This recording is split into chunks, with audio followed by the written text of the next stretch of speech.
तो यहाँ हम केमिस्ट्री के ऑर्गेनिक केमिस्ट्री चैप्टर्स के कुछ और कंसेप्ट को देखेंगे। हम देखेंगे आइसोमेरिज्म।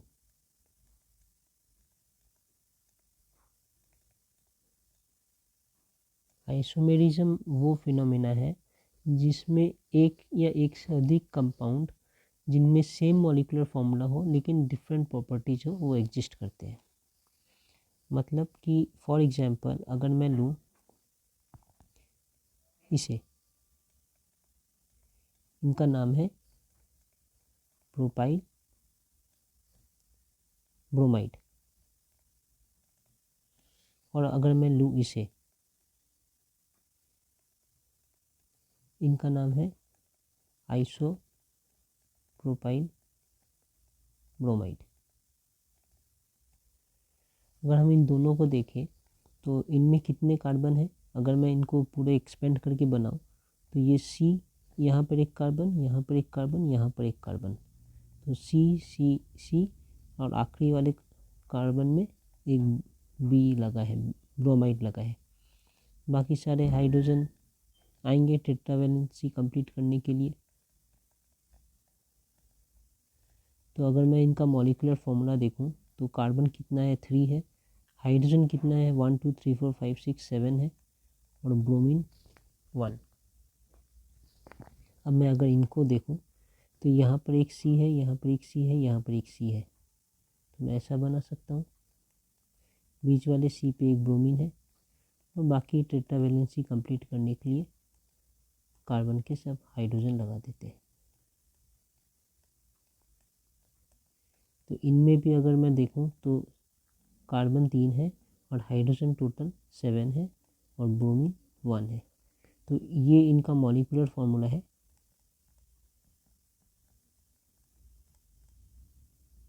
और ये इनका मॉलिक्यूलर फॉर्मूला है। अगर आप मॉलिक्यूलर फार्मूला को देखें तो दोनों के मॉलिक्यूलर फार्मूला सेम है, इनका मतलब सेम कंपाउंड होना चाहिए, लेकिन नहीं, ये दोनों अलग है। ये प्रोपाइल ब्रोमाइड है और ये आइसो प्रोपाइल ब्रोमाइड है, normal n propyl bromide straight chain में, और ये आइसो प्रोपाइल ब्रोमाइड है। तो इन दोनों के प्रॉपर्टीज़ अलग है। तो आइसोमेरिज्म इसे ही कहते हैं जहाँ पर दो या दो से अधिक कंपाउंड हो जिनके सेम मॉलिक्यूलर फॉर्मूला हो बट डिफरेंट प्रॉपर्टीज हो। तो यहाँ लिख देता हूँ, same molecular formula but different properties. और एक एग्जांपल देख सकते हैं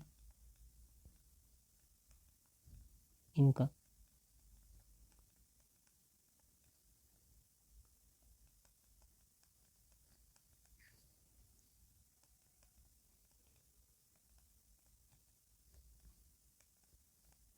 और ये कैसे, ये अगर हम देखें तो ये तीनों ही ब्रोमोबेंजीन है, और तीन में ही आप देख सकते हैं कि दो हाइड्रोजन सब्स्टिट्यूट होकर बेंजीन लगा है। तो इनका फॉर्मूला होगा C6H4Br2। इनका भी सेम है C6H4Br2, इनका भी सेम है।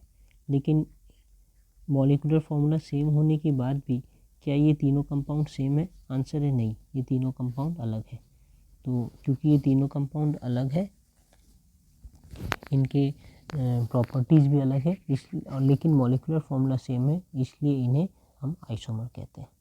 अब आइसोमर कितने तरीके के होते हैं वो देखते हैं। तो आइसोमर्स को हम मेनली आइसोमेरिज्म वो दो तरीके से बोल सकते हैं। एक है स्ट्रक्चरल आइसोमेरिज्म और एक है स्टीरियो आइसोमेरिज्म।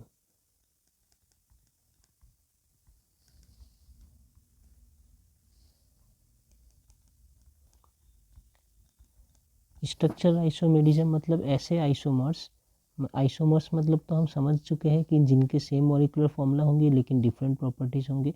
तो ऐसे आइसोमर्स जो डिफरेंट क्यों है?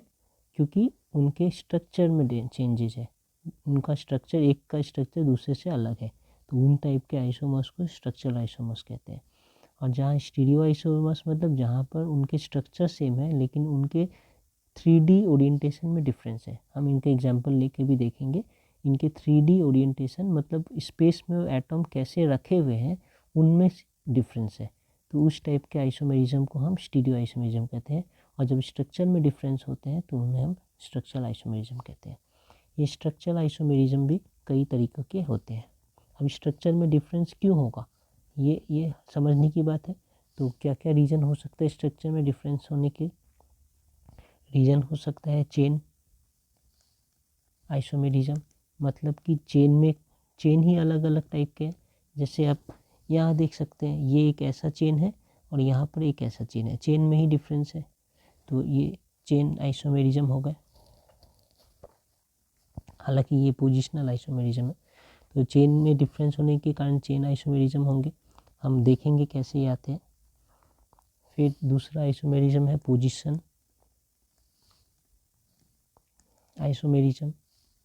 थर्ड हमारे पास है फंक्शनल ग्रुप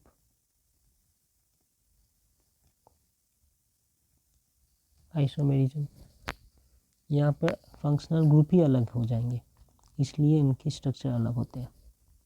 फिर हमारे पास है मेटामेरिज्म। मेटामेरिज्म में क्या होंगे, उनमें अगर हमारे पास ऐसे ईथर है, इसे ईथर कहते हैं, तो ईथर के ऑक्सीजन के दो साइड में दो एल्काइल ग्रुप है। अगर अलग अलग एल्काइल ग्रुप होंगे तो उनके कारण हो सकता है कि इनका मॉलिक्यूलर फॉर्मूला ओवरऑल सेम हो लेकिन ये और ये ग्रुप अलग हो। एक एग्जांपल के साथ इनको भी हम समझेंगे। फिर फिफ्थ है हमारे पास रिंग चेन, मतलब एक रिंग बना रहे हैं एक चेन बना रहे हैं, तो वैसे आइसोमेरिज्म भी हो सकते हैं। और फोर्थ है टॉटोमेरिज्म। ओके, किन में क्या मिलता है, ये चेन आइसोमेरिज्म में क्या डिफरेंट होते हैं, इनमें डिफरेंट है different carbon chain, carbon skeleton.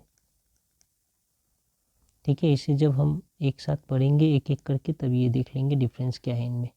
और इनके टाइप्स लिख लेते हैं पहले। स्टीरियो आइसोमेरिज्म के भी दो टाइप्स है, एक है जियोमेट्रिकल आइसोमेरिज्म, इनमें क्या होता है देखते हैं, और दूसरा है ऑप्टिकल आइसोमेरिज्म। ये तो हमने सारे टाइप्स देख लिए, अब एक एक करके सारे को हम पढ़ेंगे। सबसे पहले देखते हैं कि चेन आइसोमेरिज्म में हमें क्या मिलेगा। स्ट्रक्चरल आइसोमेरिज्म में क्या होता है चेंज, स्ट्रक्चरल आइसोमेरिज्म में स्ट्रक्चर अलग होते हैं, डिफरेंट स्ट्रक्चर मिलता है हमें। तो लिखते हैं सबसे पहले स्ट्रक्चरल आइसोमेरिज्म, इनमें हमें क्या मिलता है, different structures, same molecular formula but different structures, same molecular formula but different structures. ठीक है, स्ट्रक्चर्स मतलब कि एक दूसरे से एटम्स कैसे कनेक्टेड है वो अलग होते हैं। ठीक है, इनके अंदर पहले एक देख लेते हैं chain isomerism. Chain isomerism first type of isomerism है।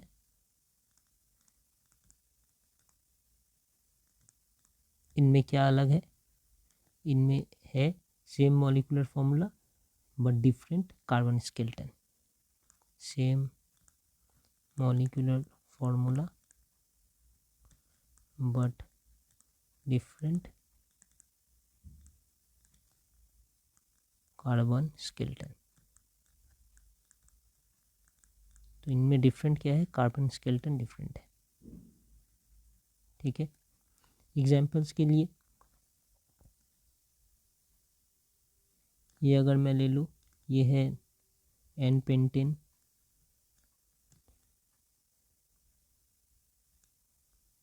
ये हमारा आइसो पेंटेन,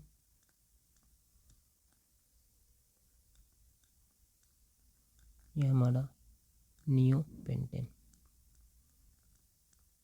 अच्छा, ये आइसोपेंटेन एक साथ लिखा जाता है, अलग डैश नहीं देते इनमें, तो ये आइसोपेंटेन एक साथ, ये नियोपेंटेन। अगर मैं सबको देखूं, एक को ड्रॉ करके दिखाता हूँ। यहाँ पर कार्बन 1 2 3 4 5 कार्बन है, तो 5 कार्बन होंगे।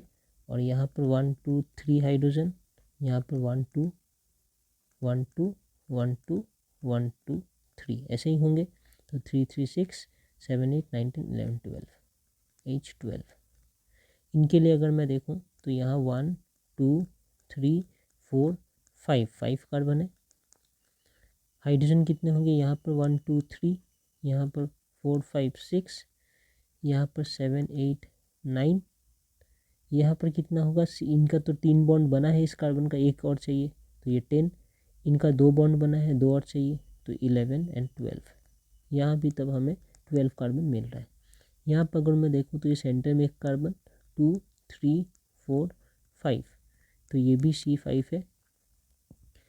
हाइड्रोजन की बात करूँ तो 1 2 3, इन पे क्या 1 2 3 3 3 6 7 8 9 10 11 12 H12। बीच वाले में तो टेट्रावैलेंसी कंप्लीट है, 4 बॉन्ड ऑलरेडी बना रहे हैं।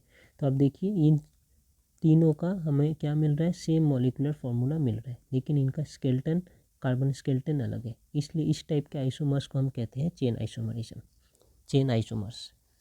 ठीक है, नेक्स्ट देखते हैं नंबर 2, हमारे पास है पोजीशन आइसोमर्स।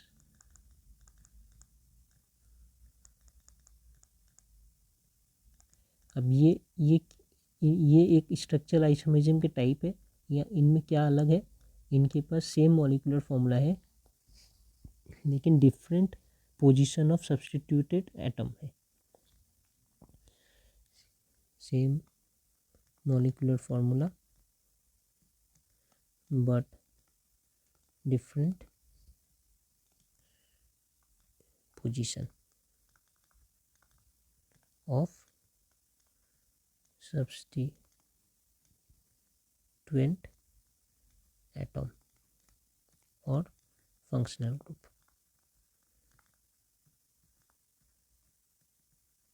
मतलब कि जो एटम या फंक्शनल ग्रुप इनमें कनेक्टेड होंगे वो अलग दूसरे पोजीशन में कनेक्टेड होंगे, इसलिए इन्हें हम पोजिशनल आइसोमर कहते हैं। तो इनमें क्या है डिफरेंट, इनमें डिफरेंट पोजीशन, ये हमें ध्यान रखना है। एग्जाम्पल के लिए देखें तो ये देख सकते हैं,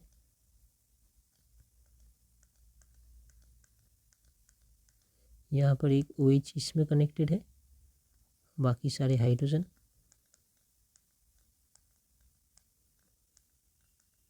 और अगर सेम मैं बनाऊँ लेकिन ये इस टर्मिनल में नहीं कनेक्ट होकर बीच वाले में कनेक्ट होगा, तो ऐसे भी पॉसिबल है कि यहाँ पर OH कनेक्टेड हो, बाकी सारे हाइड्रोजन।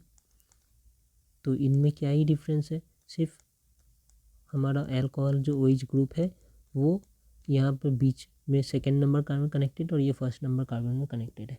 क्योंकि ये फर्स्ट नंबर कार्बन कनेक्टेड है, ये 1 ये 2 ये 3, नॉमेनक्लेचर कैसे करेंगे, 3 कार्बन है तो इन्हें हम कहेंगे प्रोपेन 1 ऑल, ऑल है अल्कोहल के लिए।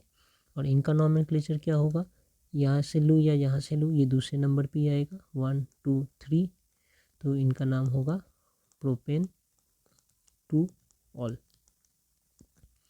तो ये दोनों ही सेम, इनके मॉलिक्यूलर फॉर्मूला सेम है। देखिए 1 2 3 C3H 1 2 3 4 5 6 7 OH, इनमें भी H देखिए 7 है, तो C3H7 OH, दोनों के सेम मॉलिक्यूलर फॉर्मूला है लेकिन स्ट्रक्चर अलग है। स्ट्रक्चर क्यों अलग है, because of the position of the functional group, तो इसलिए ये पोजिशनल आइसोमेरिज्म है। फिर थर्ड देखते हैं फंक्शनल ग्रुप आइसोमेरिज्म। यहाँ पर हमारा फंक्शनल ग्रुप ही कुछ अलग होगा। इनमें क्या मिलेगा हमें, फिर से लिखते हैं same molecular formula but different functional group.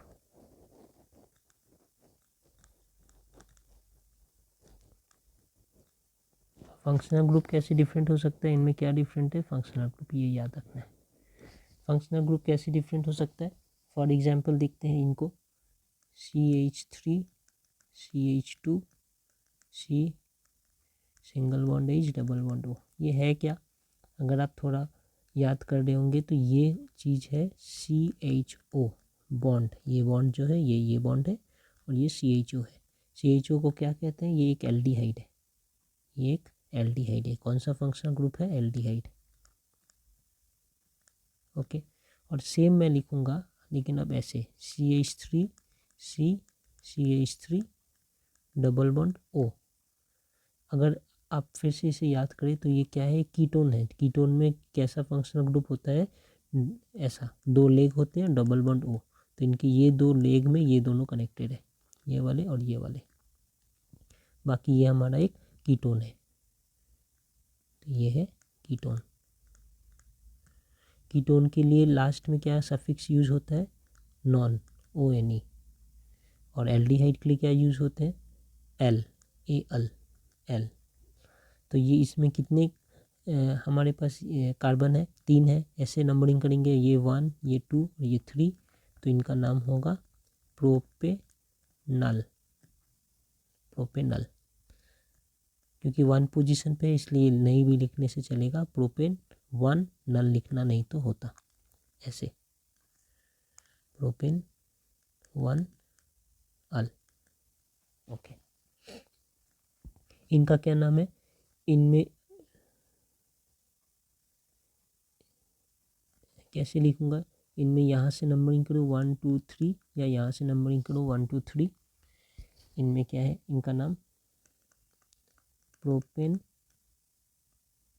2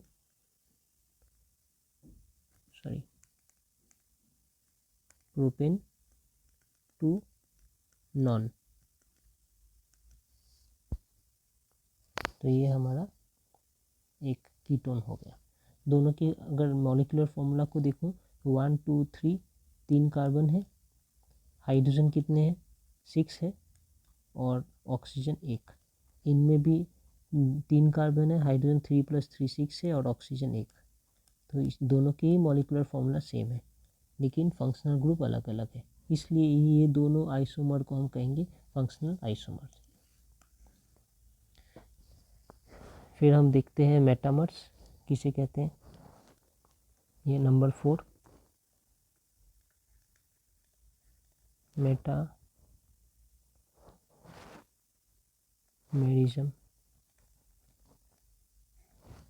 metamerism में जैसे हमने कहा था, यहाँ पर different alkyl chains on either side of the functional group रहता है। लिख देता हूँ, डिफरेंट एल्काइल ग्रुप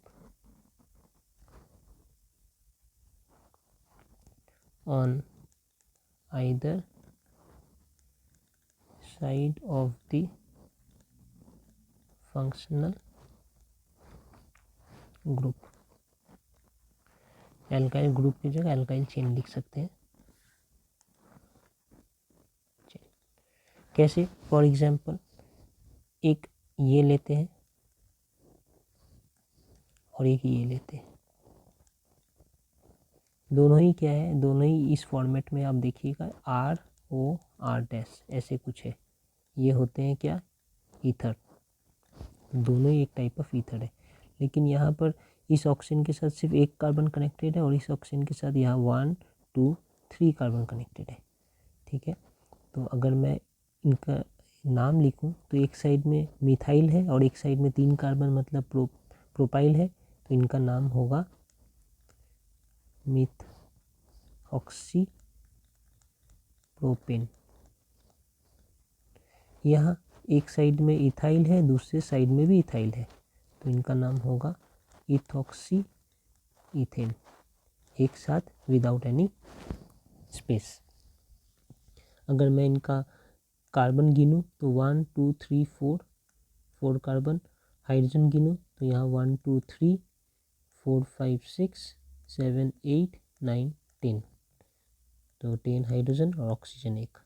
यहाँ पर देखूँ मैं तो 1 2 3 4 5 6 7 8 9 10, तो C4H10O।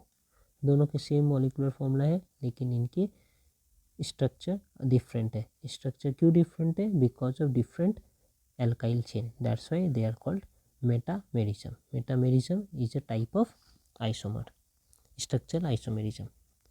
ओके, फिर एक देखते हैं रिंग चेन आइसोमेरिज्म। यहाँ पर क्या मिलता है? Ring chain isomerism. इस रिंग चेन आइसोमेरिज्म में one isomer possesses open chain. नाम से ही समझ आ रहा है एक आइसोमर में ओपन चेन होगा structure, while other isomer possesses cyclic structure. कैसे? एक एग्जांपल के साथ देखते हैं। C double bond C single bond C, ये हो गया इनका टेट्रावैलेंसी कंप्लीट। हर कार्बन 4 बॉन्ड बना रहे हैं, यही होना चाहिए था। और एक साइड बनाते हैं ऐसा। अब ये एक कार्बन ने 2 बॉन्ड बनाया है तो और 2 बॉन्ड बनाएंगे, ये भी 2 बॉन्ड बनाएंगे और ये भी 2 बॉन्ड बनाएंगे। सब हाइड्रोजन से फिल कर देते हैं। इनमें देखिए कितने कार्बन है? कार्बन है C3, हाइड्रोजन 1 2 3 4 5 6 CH6। इनमें 1 2 3 कार्बन, हाइड्रोजन 3 4 5 6। तो ये दोनों के मॉलिक्यूलर फॉर्मूला सेम है, लेकिन क्या ये देखने में सेम है? बिल्कुल नहीं, इनका स्ट्रक्चर अलग है। क्यों अलग है? क्योंकि एक है स्ट्रेट चेन, एक है रिंग, इसलिए ये रिंग चेन आइसोमेरिज्म है। इनका नाम क्या होगा? यहाँ से शुरू करेंगे 1 2 3, तो इनका नाम होगा प्रोप 1 इन, डबल बॉन्ड है इसलिए। ये 1 2 3, लेकिन ये साइकिल बनर है इसलिए इनका नाम है साइक्लोप्रोपेन। ये हमारा स्ट्रक्चरल आइसोमेरिज्म है। ओके, एक पार्ट है रिंग चेन आइसोमेरिज्म। लास्ट अब हम देखेंगे 6 नंबर, जो है हमारा टॉटोमेरिज्म। ये एक स्पेशल टाइप ऑफ आइसोमेरिज्म है। यहाँ पर दोनों आइसोमर एक साथ एग्जिस्ट करते हैं। मैंने अभी तक जितने भी आइसोमर्स बताए थे वहाँ पर जब ये फॉर्मूला C3H6 है तो इस C3H6 से हम प्रोप 1 इन भी बना सकते हैं, या ये प्रोप 1 इन हो सकता है, या C3H6 मतलब साइक्लोप्रोपेन भी हो सकता है। तो जब मैं C3H6 बोल रहा हूँ तो मेरे पास या तो प्रोप 1 इन है या तो साइक्लोप्रोपेन है, दोनों एक साथ नहीं है। हाँ, मेरे एक कंटेनर में मैंने कहा कि C3H6 है तो ये या तो प्रोप 1 इन होगा या तो फिर साइक्लोप्रोपेन होगा, लेकिन दोनों नहीं होंगे। टॉटोमेरिज्म में ऐसा है कि अगर मैं कंटेनर में बोल रहा हूँ कि मेरे पास C2H5O है तो इनसे जो 2 आइसोमर्स बनेंगे दोनों एक साथ एग्जिस्ट करेंगे इनमें, कभी ये कभी वो, एक डायनामिक इक्विलिब्रियम में एक दूसरे में कन्वर्ट होते रहेंगे।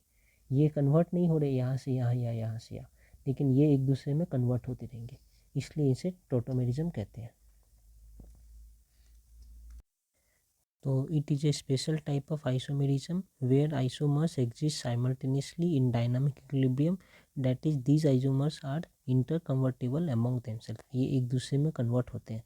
अब मैंने इनका एग्जाम्पल लिया था C2H5O का, तो देखते हैं एक ऐसा हो सकता है,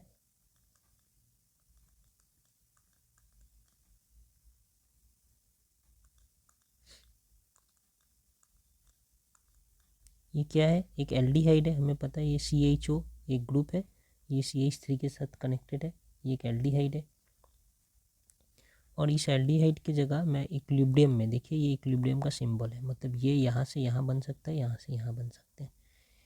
इस एल्डिहाइड की जगह मैं ऐसे लिख सकता हूँ,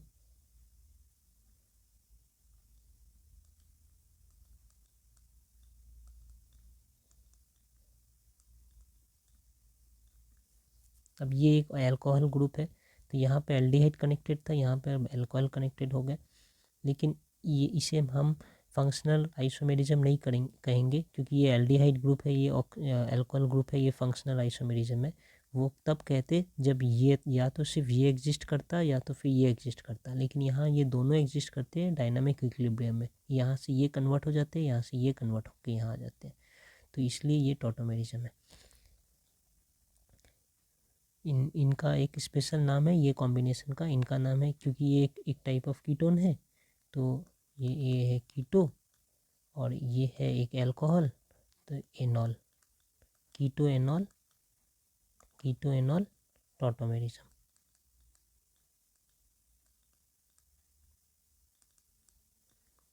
कीटो एनॉल टॉटोमेरिज्म।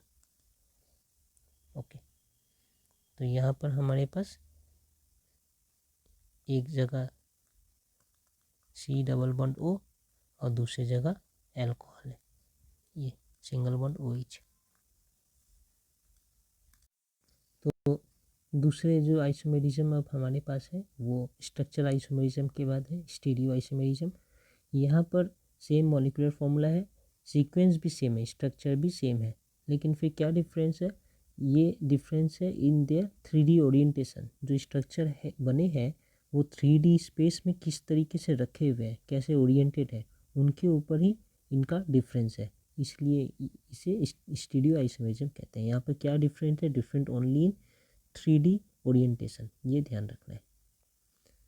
ओके, अब ये स्टीरियो आइसोमेरिज्म दो टाइप के होते हैं, हमें पता है, एक है जियोमेट्रिकल आइसोमेरिज्म, उसे हम पहले देख लेते हैं, और दूसरा ऑप्टिकल आइसोमेरिज्म है, उसे बाद में देखेंगे। इस जियोमेट्रिकल आइसोमेरिज्म में क्या डिफरेंट है, इनमें atoms are differently arranged due to restricted rotation about the bond. So atoms are differently arranged due to restricted rotation about the bonds. इसका क्या मतलब है हम समझते हैं। अगर हम एक ये एग्जाम्पल ले समझने के लिए,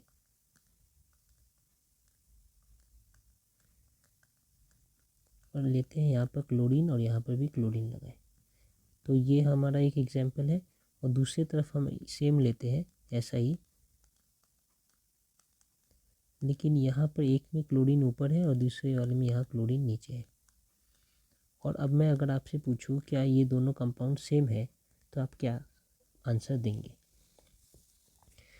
आपको लगेगा कि ये अलग है, लेकिन एक्चुअली ये दोनों कंपाउंड सेम है। क्यों सेम है ये भी मैं बताता हूँ। क्योंकि ये जितने भी बॉन्ड्स हैं हमें पता है ना, सिग्मा और पाई बॉन्ड्स होते हैं, क्योंकि ये सारे सिंगल बॉन्ड्स हैं, ये सारे क्या है, सिग्मा बॉन्ड्स हैं। सिग्मा बॉन्ड्स मतलब क्या होता है, हेड ऑन ओवरलैप। चाहे ये वाले सिग्मा बॉन्ड है तो ये हेड ऑन ओवरलैप होगा। ये कार्बन हमारा कौन सा हाइब्रिडाइज्ड कार्बन है, क्योंकि ये चार एलिमेंट से कनेक्टेड है, 1 इधर 2 ये 3 ये 4, तो ये कितने कौन से हाइब्रिडाइज्ड होगा, ये sp3 हाइब्रिडाइज्ड कार्बन है। तो इनके जितने भी ऑर्बिटल्स हैं सारे sp3 है। तो ये जो बॉन्ड यहाँ बन रहा है ये कार्बन की तरफ से sp3 और हाइड्रोजन की तरफ से s ऑर्बिटल के ओवरलैप से ये बॉन्ड बन रहा है। पिछले वीडियो में हम लोग ने ये सब डिस्कस किया था। वैसे यहाँ भी बन रहा है, यहाँ भी बन रहा है, यहाँ भी बन रहा। तो जब भी हमारा एक s ऐसा दिखता है, s ऑर्बिटल, और sp3 का एक लूप ऐसा दिखेगा लंबे सा, ये जब ओवरलैप हुआ है हेड ऑन, ठीक है, यहाँ पर भी ऐसे ही हेड ऑन ओवरलैप हुआ है। यहाँ पर कौन सा ऑर्बिटल ओवरलैप हुआ है, यहाँ पर कार्बन की तरफ से भी sp3 मिला और इस कार्बन की तरफ से भी sp3 मिला, दोनों ने मिलकर यहाँ पर ओवरलैप किया है। तो यहाँ पर कौन सा ओवरलैप है, sp3 कार्बन का sp3 और दूसरे कार्बन का भी sp3, तो ये sp3 ओवरलैप है। ये हाइड्रोजन और कार्बन में s और sp3 का ओवरलैप है, ये तो हम समझ रहे हैं। क्योंकि ये हेड ऑन ओवरलैप है, अगर मैं ये वाले कार्बन को हाथों से पकड़ लूँ, ये वाले इनको मैं अगर हाथों से पकड़ूँ, ठीक है, और इसको रोटेट करने की कोशिश करूँ ऐसे, तो क्या ये रोटेट हो सकता है बिना बॉन्ड टूटे, तो इनका जवाब है हाँ, ये रोटेट हो सकता है। क्योंकि ये जो ओवरलैप का रीजन है ये चेंज नहीं होने वाला, अगर मैं इसे रोटेट करूँ तब भी। अब खुद ही देखिए, एक बॉल के अंदर अगर सॉकेट जैसा कुछ अंदर डाला है, उसके बाद आप उसे रोटेट करेंगे पूरा 180 डिग्री ऐसे, तो वो तो इनसे डिटैच नहीं होगा, तो वो इस टाइप से यहाँ पर ओवरलैप है।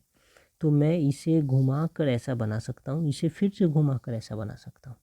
तो ये दोनों यहाँ पर कोई रोटेशन जो है ना, इस बॉन्ड का रोटेशन ये रिस्ट्रिक्टेड नहीं है, therefore you can rotate it, क्योंकि आप इसे रोटेट कर सकते हैं, ये दोनों सेम ही चीज़ है, इसलिए they are not isomers, they are not isomers. क्यों? क्योंकि यहाँ पर free rotation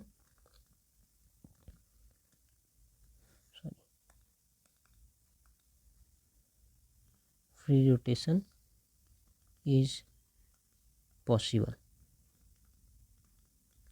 about sigma bond के अबाउट फ्री रोटेशन पॉसिबल है। लेकिन अगर मैं अब यहाँ पर एक दूसरा एग्जांपल लेता हूँ, C डबल बॉन्ड C, एक जगह क्लोरीन और ये हाइड्रोजन, फिर यहाँ पर क्लोरीन, यहाँ हाइड्रोजन, और यहाँ दूसरे साइड ले रहा हूँ ऐसा कि यहाँ क्लोरीन ऊपर था, यहाँ भी ऊपर था, इस साइड में ये नीचे हो जाता है। और अगर अब मैं पूछूं क्या ये दोनों सेम है, तो इनका आंसर होगा नहीं, ये दोनों सेम नहीं है, दोनों डिफरेंट कंपाउंड्स हैं, दोनों के डिफरेंट प्रॉपर्टीज़ होंगे। यहाँ पर देखिए, अगर मैं इस बॉन्ड की बात करूँ तो ये सिग्मा बॉन्ड है, सिग्मा बॉन्ड है, सिग्मा बॉन्ड है, सिग्मा बॉन्ड है, इनमें से एक बॉन्ड सिग्मा है और एक बॉन्ड पाई है। जैसे ही पाई आता है, पाई बॉन्ड क्या होता है हमारा, साइडवेज ओवरलैप, एक पाई इधर और एक पाई इधर, ये इस कार्बन का पाई है, ये इस कार्बन का, इस कार्बन का पी ऑर्बिटल, इस कार्बन का पी ऑर्बिटल, जब ये ओवरलैप करेंगे तो ये कैसे बनाएंगे, हमने पिछले वीडियो में देखा था, ये ऐसे करके एक रीजन बनाएंगे ओवरलैप का, ऊपर और नीचे भी ऐसे, ये ओवरलैप करने के बाद अब आप देखिए, ऐसे अगर ये ओवरलैप किए हैं, मैं एक कार्बन को पकड़ लूँ, इस कार्बन को ऐसे हाथों से पकड़ लूँ, ठीक है, पकड़कर मैं अगर इस कार्बन को रोटेट करने की कोशिश करूँगा, तो क्या ये पॉसिबल है? ये जब ये इसे ऐसे ही रखकर, इस पाई और पी ऑर्बिटल को ऐसे ही रखते हुए इसे अगर मैं रोटेट करने की कोशिश करूँ, तो ये हमारा जो बॉन्ड है ये ऐसे ही नहीं रहेगा, ये बॉन्ड ब्रेक हो जाने की चांस है। ओके, तो हमारा रोटेशन अलाउड नहीं है जब भी हमारे पास डबल बॉन्ड हो, ट्रिपल बॉन्ड हो, मतलब जब भी पाई बॉन्ड कनेक्टेड है तब हमारा रोटेशन अलाउड नहीं है। इसे ही हम कहते हैं restricted rotation about the bond. क्योंकि यहाँ पे restricted rotation about the bond है, इसके कारण जो डिफरेंट अरेंजमेंट्स बनेंगे उसे हम कहते हैं ऑप्टिकल आइसोमेरिज्म। हालांकि इनका अगर फॉर्मूला देखूँ तो ये C2H2Cl2 है, ये भी C2H2Cl2 है, तो सेम मॉलिक्यूलर फॉर्मूला, लेकिन डिफरेंट क्या है, स्ट्रक्चर भी डिफरेंट नहीं है, स्ट्रक्चर भी सेम है, क्योंकि इस कार्बन के संग एक क्लोरीन एक हाइड्रोजन, इस कार्बन के संग एक क्लोरीन हाइड्रोजन, यहाँ भी सेम, यहाँ भी सेम। तो क्या डिफरेंट है, सिर्फ 3D स्पेस में कैसे कौन से एटम रखे हैं, यही डिफरेंस है। और वो डिफरेंस भी क्यों आ रहा है, यहाँ पर भी 3D स्पेस में एटम अलग अलग जैसे रखे हैं, लेकिन डिफरेंस नहीं है, क्योंकि free rotation about this sigma bond is allowed. लेकिन यहाँ पर free rotation about this double bond, मतलब ये पाई बॉन्ड के अबाउट फ्री रोटेशन अलाउड नहीं होता है, इसलिए ये दोनों डिफरेंट है, therefore they are called optical isomerism. ठीक है, ये एक दूसरे के ऑप्टिकल आइसोमर्स है। ओके, ज्योमेट्रिकल आइसोमर्स है, एक दूसरे के ज्योमेट्रिकल आइसोमर्स है। ओके, अब हम देखते हैं optical isomers.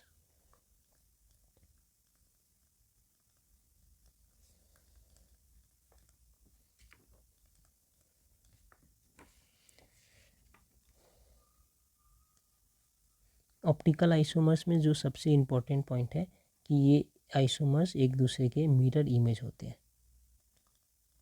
Isomers are mirror image of each other.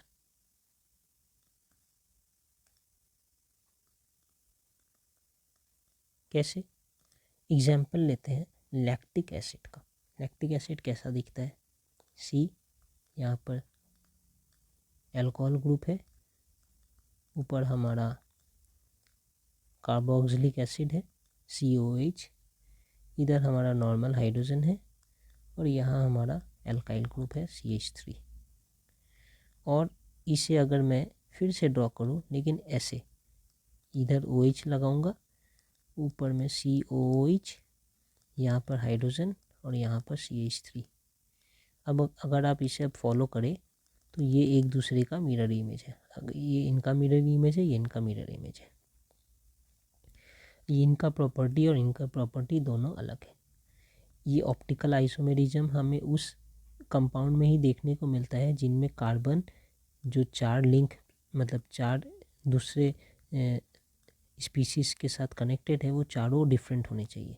देखिए हाइड्रोजन कहीं भी रिपीट नहीं हो रहा ना, जैसे OH और कहीं OH नहीं है, एक मिथाइल एक एल्काइल ग्रुप है, तो एक नॉर्मल हाइड्रोजन है, एक कार्बोक्सिलिक एसिड है, एक अल्कोहल है।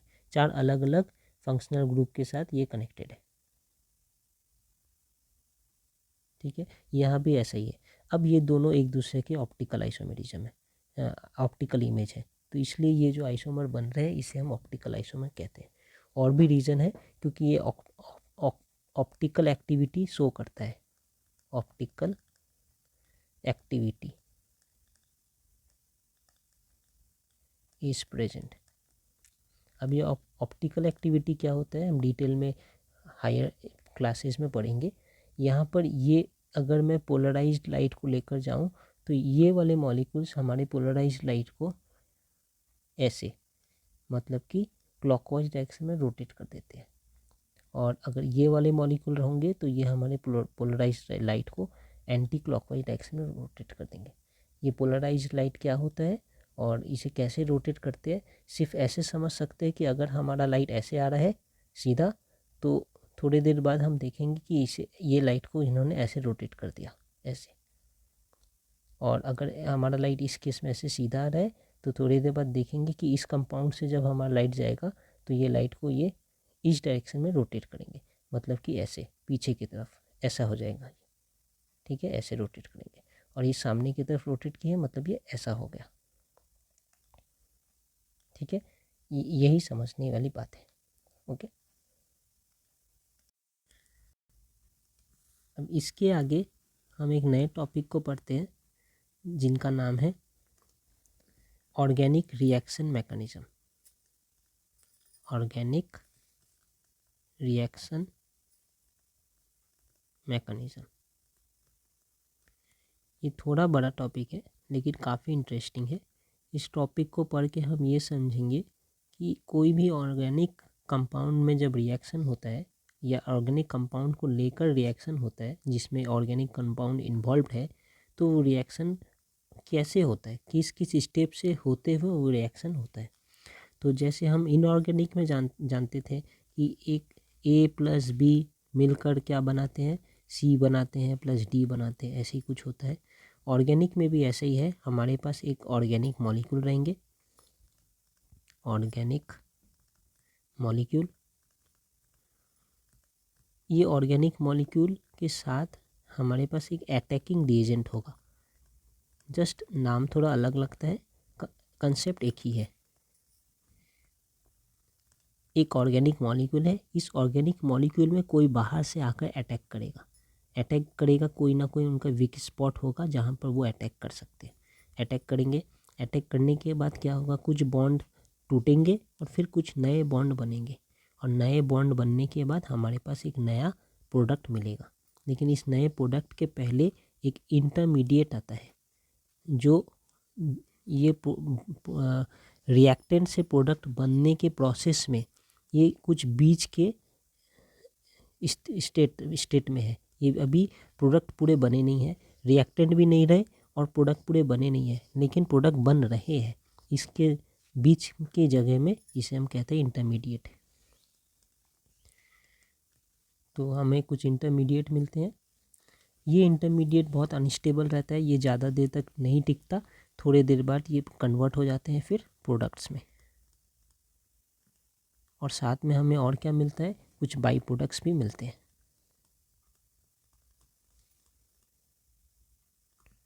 तो यही हमारा पूरा प्रोसेस है ऑर्गेनिक केमिस्ट्री, ऑर्गेनिक रिएक्शन में। इसे जब ये ऑर्गेनिक मॉलिक्यूल इसको हम सबस्ट्रेट कहते हैं। ये हमारा रिएक्टेंट है दोनों मिलाकर, ठीक है, इसे हम कहते हैं सबस्ट्रेट। अब ये सबस्ट्रेट क्या है? सबस्ट्रेट वो है जो जब भी यहाँ हो क्या रहा है, कुछ बॉन्ड टूट रहे हैं, कुछ नए बॉन्ड बन रहे हैं, तो जब नए बॉन्ड बन रहे हैं उस वक्त उस बॉन्ड में जो भी रिएक्टेंट कार्बन लेकर आ रहे हैं, उस बॉन्ड में जो भी रिएक्टेंट कार्बन लेके आ रहे हैं उसे हम सबस्ट्रेट कहते हैं, ठीक है। इसे कुछ एग्जाम्पल से हम समझेंगे। तो जैसा हमने कहा, सबस्ट्रेट वो है जो सप्लाई करते हैं carbon to the new bond. जब भी हमें एक ऑर्गेनिक मॉलिक्यूल एक अटैकिंग रिएजेंट ने अटैक किया, तो अटैक के बाद कुछ बॉन्ड टूटेंगे और नए बॉन्ड बनेंगे। जब नए बॉन्ड बन रहे हैं तो वो बॉन्ड बिल्कुल एक कार्बन और दूसरे कोई एटम के बीच में होंगे या कार्बन कार्बन के बीच में होंगे। तो इस नए बॉन्ड बनने के वक्त जो जो भी कार्बन दे रहा है वही हमें उसे हम सबस्ट्रेट कहते हैं। तो वही लिखा है यहाँ पर कि सबस्ट्रेट कौन है? Reactant which supplies carbon to the new bond.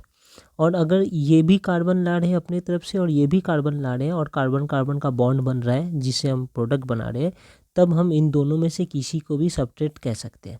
If both the reactant supplies carbon to the new bond then any of them can be called substrate. ये हुआ हमारी बात। और इस रिएक्शन में होता क्या है? एक covalent bond between carbon carbon और carbon any other atom is broken and new bonds are formed. तो बिल्कुल लाजमी सी बात है कि ये ऑर्गेनिक मॉलिक्यूल्स तो कोवैलेंट बॉन्ड से बने हैं, तो कुछ कोवैलेंट बॉन्ड टूटेंगे और नए यहाँ से कुछ जो एलिमेंट्स होंगे वो इनमें जाकर जुड़ जाएंगे। तो कुछ बॉन्ड टूटेंगे, कुछ नए बॉन्ड बनेंगे और हमें मिलेगा हमारा प्रोडक्ट एंड बाई प्रोडक्ट। अब ये पूरा मैकेनिज़्म जैसे स्टेप बाय स्टेप क्या एक्चुअली हो रहा है, कौन से मॉलिक्यूल, कौन से एटम, कौन सा बॉन्ड टूट रहा है, कैसे आयंस बन रहे हैं या कैटायन बन रहे हैं, एनायन बनते हैं, फिर नए इंटरमीडिएट कैसे बन रहे हैं, फिर इंटरमीडिएट से प्रोडक्ट कैसे बन रहा है, इस पूरे प्रोसेस में इलेक्ट्रॉन कैसे मूवमेंट कर रहे हैं, ये बॉन्ड कैसे टूट रहा है, बॉन्ड कैसे बन रहा है, क्या रेट ऑफ ट्रांसफॉर्मेशन है हमारे रिएक्टेंट से प्रोडक्ट का, ये सारे कुछ जो हम स्टडी करते हैं उसे ही हम ऑर्गेनिक केमिस्ट्री में रिएक्शन मैकेनिज़्म कहते हैं। तो इस रिएक्शन मैकेनिज़्म के अंदर हम ये सब कुछ पढ़ेंगे।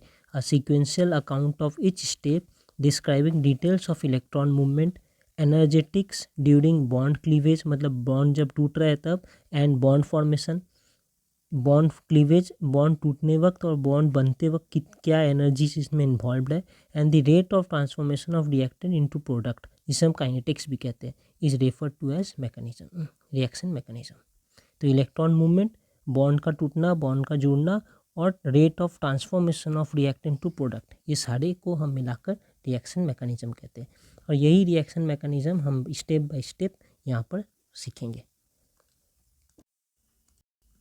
इसी प्रोसेस में अब हम आगे देखेंगे fusion of A covalent bond. मतलब कि जब एक कोवैलेंट बॉन्ड टूट रहा है तब क्या क्या घटना घट सकती है। फ्यूजन ऑफ कोवैलेंट बॉन्ड, क्या क्या घटना घट रहा है। तो एक कोवैलेंट बॉन्ड जब टूटता है तो दो तरीके से ये बॉन्ड टूट सकता है। एक है होमोलिटिक क्लीवेज, दूसरा है हेट्रोलिटिक क्लीवेज। तो कोवैलेंट बॉन्ड क्लीवेज दो तरीके का है। एक हमारा है होमोलिटिक क्लीवेज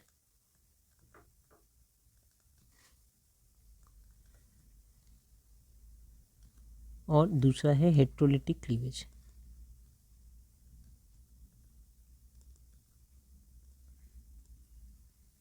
देखिए, हमारा एक कोवैलेंट बॉन्ड है। अब ये कोवैलेंट बॉन्ड किसी के भी बीच हो सकता है। मैं लेता हूँ कि एक सी और एक बी आर, मतलब ब्रोमीन के बीच में एक कोवैलेंट बॉन्ड है फिलहाल के लिए। तो ये कोवैलेंट बॉन्ड जब टूट रहा है बी आर की जगह मैं जस्ट एक इन जनरल ले लेता हूँ कि हमारे पास एक एक्स है। ये कोवैलेंट बॉन्ड जब टूट रहा है, होमोलिटिक क्लीवेज में क्या होगा, इलेक्ट्रॉन्स इक्वली डिस्ट्रीब्यूट होंगे। ये जब बॉन्ड बना है तो इस बॉन्ड में क्या क्या है, एक कार्बन ने अपना इलेक्ट्रॉन यहाँ रखा, इस एक्स ने अपना इलेक्ट्रॉन यहाँ रखा, दोनों ने अपना इलेक्ट्रॉन यहाँ रखा। अब ये इलेक्ट्रॉन, दोनों इलेक्ट्रॉन इस कार्बन के साथ भी शेयर हो रहा है ऐसा, और इस एक्स के साथ भी शेयर हो रहा है। यही तो कंसेप्ट है कोवैलेंट बॉन्ड के। तो ये इलेक्ट्रॉन शेयर होंगे दोनों के बीच में, तो अच्छी बात है। जब ये बॉन्ड टूट रहा है तो बॉन्ड के अंदर कितने इलेक्ट्रॉन्स है? 2 इलेक्ट्रॉन्स है। तो होमोलिटिक क्लीवेज में ये एक एक इलेक्ट्रॉन दोनों के पास चले जाते हैं। ऐसे बॉन्ड पूरे इक्वली डिस्ट्रीब्यूट होता है। ये अपना इलेक्ट्रॉन यहाँ लेकर चला आता है, ये अपना इलेक्ट्रॉन यहाँ लेकर चला आता है।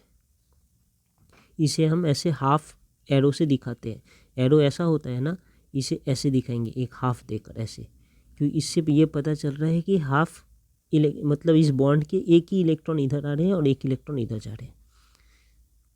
तब ये ऐसा इसे दिखाएंगे ऐसे, सी के ऊपर एक इलेक्ट्रॉन और एक्स के ऊपर एक इलेक्ट्रॉन ऐसे। ये हो गया हमारा होमोलिटिक क्लीवेज।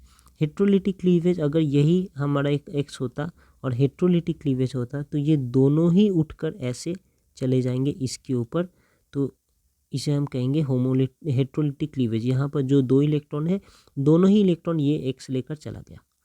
तो ये जब दोनों इलेक्ट्रॉन एक्स लेकर चला जा रहा है तो हो क्या रहा है, एक्स का खुद का तो एक इलेक्ट्रॉन था ही, इनमें तो कोई बड़ी बात नहीं है। ये कार्बन का भी एक इलेक्ट्रॉन ले लिया, तो एक्स के पास तो एक इलेक्ट्रॉन एक्सेस हो गया ना। जो भी एक्स का इन जनरल इलेक्ट्रॉन होते हैं उनसे एक इलेक्ट्रॉन एक्सेस हो गया, क्योंकि कार्बन का भी इन्होंने ले लिया। तो अब ये एक्स माइनस नेगेटिव चार्ज हो जाएंगे, और कार्बन का एक इलेक्ट्रॉन खो गया है मतलब ये पॉजिटिव चार्ज हो जाएगा, तो ये एक्स सी प्लस। तो जब भी हेट्रोलिटिक क्लीवेज होता है तो एक पॉजिटिव और एक नेगेटिव, ये ज़रूरी नहीं है कि एक्स ही ले जाए। कभी अगर कार्बन ने ले लिया तो कार्बन नेगेटिव, और जैसे ये ऑप्शन भी एक पॉसिबल है। ये एक्स हमारा एक जस्ट मैं दिखाने के लिए कह रहा हूँ कि एक कोई एलिमेंट है और इस वक्त इसने ले लिया है, तो हमारे पास कार्बन नेगेटिव और ये एक्स पॉजिटिव, इस टाइप से हेट्रोलिटिक क्लीवेज होगा। अब इसे हम डिटेल में देखते हैं कि एक हेट्रोलिटिक क्लीवेज जब हो रहा है तो उनके बीच में क्या होता है, उस वक्त क्या होता है।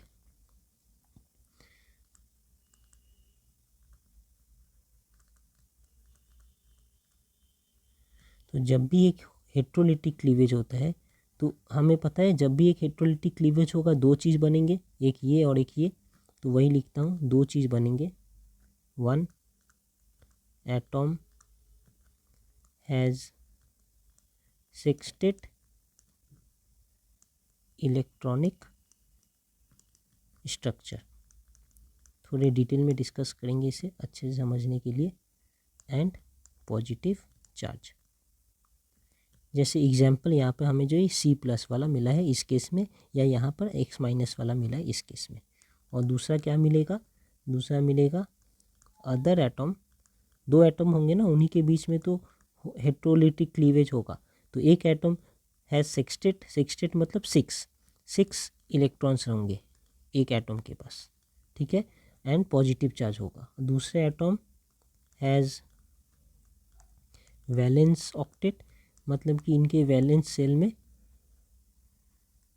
8 इलेक्ट्रॉन्स होंगे, ठीक है, valence shell outermost shell with at least, इस हर एक वर्ड का एक मतलब है, with at least 1 lone pair electrons and negative charge. अब समझते हैं। फॉर एग्जाम्पल यहाँ पर हम लेते हैं CH3Br। अगर मैं इसे लूँ और इसे डिटेल में बनाता हूँ तो कैसा दिखता है, C ऐसा, एक Br है, एक यहाँ पर H है, एक ये H यहाँ और एक H यहाँ, यही तो हमने कंपाउंड लिया यहाँ, ठीक है। अगर मैं और थोड़े डिटेल में जाऊँ और सिर्फ C के बारे में सोचूं, सिर्फ C के बारे में, तो ये C है क्या, C एक कार्बन है। कार्बन का कॉन्फ़िगरेशन अगर मैं लिखता हूँ तो यहाँ लिखता हूँ पहले, कार्बन का कॉन्फ़िगरेशन C मतलब क्या है, 6 है, 1s2 2s2 2p6 sorry 2p2। तो आउटर मोस्ट सेल में हमें क्या मिल रहा है, 4 इलेक्ट्रॉन्स। तो वैलेंस, कार्बन की वैलेंसी क्या है, या वैलेंस इलेक्ट्रॉन्स कितने हैं कार्बन में, वैलेंस इलेक्ट्रॉन 4, ठीक है। हाइड्रोजन की बात करूँ तो 1, तो 1s1, इनका वैलेंस इलेक्ट्रॉन कितना है, 1, मतलब आउटर मोस्ट सेल में 1 इलेक्ट्रॉन। अगर मैं ब्रोमीन की बात करूँ तो ब्रोमीन का आउटर मोस्ट शेल में 35 इलेक्ट्रॉन्स होते हैं, एटॉमिक नंबर इनका 35 है। तो सॉरी, ब्रोमीन का एटॉमिक नंबर 35 है। तो इनके इलेक्ट्रॉनिक कॉन्फ़िगरेशन को हम argon plus 3d10 4s2 and 4p5 से डिनोट कर सकते हैं। तो आउटर मोस्ट शेल है हमारा 4 और इनमें वैलेंस इलेक्ट्रॉन्स कितने हैं, यहाँ पर 5 और 2 7, इतना मुझे पता है। तो अगर मैं लुईस डॉट स्ट्रक्चर बनाना चाहूँ कार्बन के, तो इनमें 4 इलेक्ट्रॉन्स हैं। कैसे दिखाऊंगा, ऐसे। अगर मैं लुईस डॉट स्ट्रक्चर बनाना चाहे हाइड्रोजन के, तो इनमें 1 इलेक्ट्रॉन है, ऐसे दिखाऊंगा। और अगर मैं ब्रोमीन का बनाना चाहूँ तो इनमें 7 इलेक्ट्रॉन्स है। इसे कैसे दिखाऊंगा, इस टाइप से 1 2 3 4 5 6 एंड 7। ठीक है। अब जब ये कंपाउंड, अब ये सारे क्या है, सारे न्यूट्रल है, इनमें कोई चार्ज नहीं है। जितने इलेक्ट्रॉन थे उतने ही प्रोटॉन है। तो इनमें कोई अलग से इलेक्ट्रॉन नहीं आया, या इनका इलेक्ट्रॉन कोई लेकर नहीं गया, इसलिए इनमें कोई नेगेटिव या पॉजिटिव चार्ज भी नहीं है। ये तीनों ही न्यूट्रल है। ठीक है। अब जब ये बॉन्ड बन रहा है तब क्या हो रहा है, ध्यान से समझिए। कार्बन के पास खुद के 4 इलेक्ट्रॉन्स थे। ठीक है। दूसरे कलर से बनाते हैं हाइड्रोजन को। हाइड्रोजन के पास 1 इलेक्ट्रॉन, यहाँ भी हाइड्रोजन के पास 1 इलेक्ट्रॉन, यहाँ भी हाइड्रोजन के पास 1 इलेक्ट्रॉन। ये भी समझ आया। और ब्रोमीन क्यों बनाते हैं, ब्रोमीन के पास 1 इलेक्ट्रॉन यहाँ, 2 यहाँ, 2 यहाँ और 2 यहाँ, ये थे। जब इन्होंने बॉन्ड बनाया तब इन्होंने क्या किया,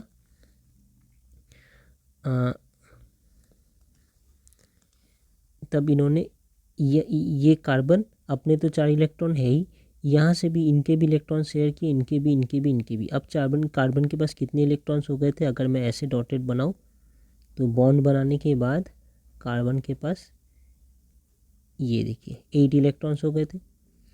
अगर मैं ब्रोमीन की बात करूँ तो ब्रोमीन को भी बॉन्ड बनाने के बाद ब्रोमीन के पास कितने इलेक्ट्रॉन्स हो गए थे, देखिए इनके पास भी 8 इलेक्ट्रॉन्स हो गए थे। हाइड्रोजन की बात करूँ तो बॉन्ड बनाने के बाद हाइड्रोजन के पास भी 2 इलेक्ट्रॉन, 2 इलेक्ट्रॉन और यहाँ भी 2 इलेक्ट्रॉन। तो ये सारे अपने अपने ऑक्टेट कंप्लीट कर चुके हैं, ये सब खुश है। ओके, ये हमारा नॉर्मल स्टेट था। अब जब हेट्रोलिटिक क्लीवेज हो रहा है, मतलब क्या हो रहा है, सिर्फ ये बॉन्ड, मैंने यहाँ से बात किया कि ये बॉन्ड यहाँ से टूट रहा है और इनके इलेक्ट्रॉन्स जो है, मैं एज्यूम कर लेता हूँ कि इनके इलेक्ट्रॉन्स यहाँ से निकल के ब्रोमीन के पास जा रहे हैं। ठीक है। किधर तो एक जाना है, मैं यहाँ ब्रोमीन को दिखा रहा हूँ, जैसे यहाँ जा सकते, यहाँ जा सकते, फिलहाल दिखा रहा हूँ कि ब्रोमीन के पास जा रहे हैं। तो क्या होने वाला है, हेट्रोलिटिक क्लीवेज में 2 चीज़ बनेंगे, एक पॉजिटिव चार्ज, एक नेगेटिव चार्ज, और ये सारे बाकी लिटरेचर लिखे हैं, इसे जस्टिफाई करते हैं। तो क्या होने वाला है, तो यहाँ पर अगर मैं फिर से देखूँ,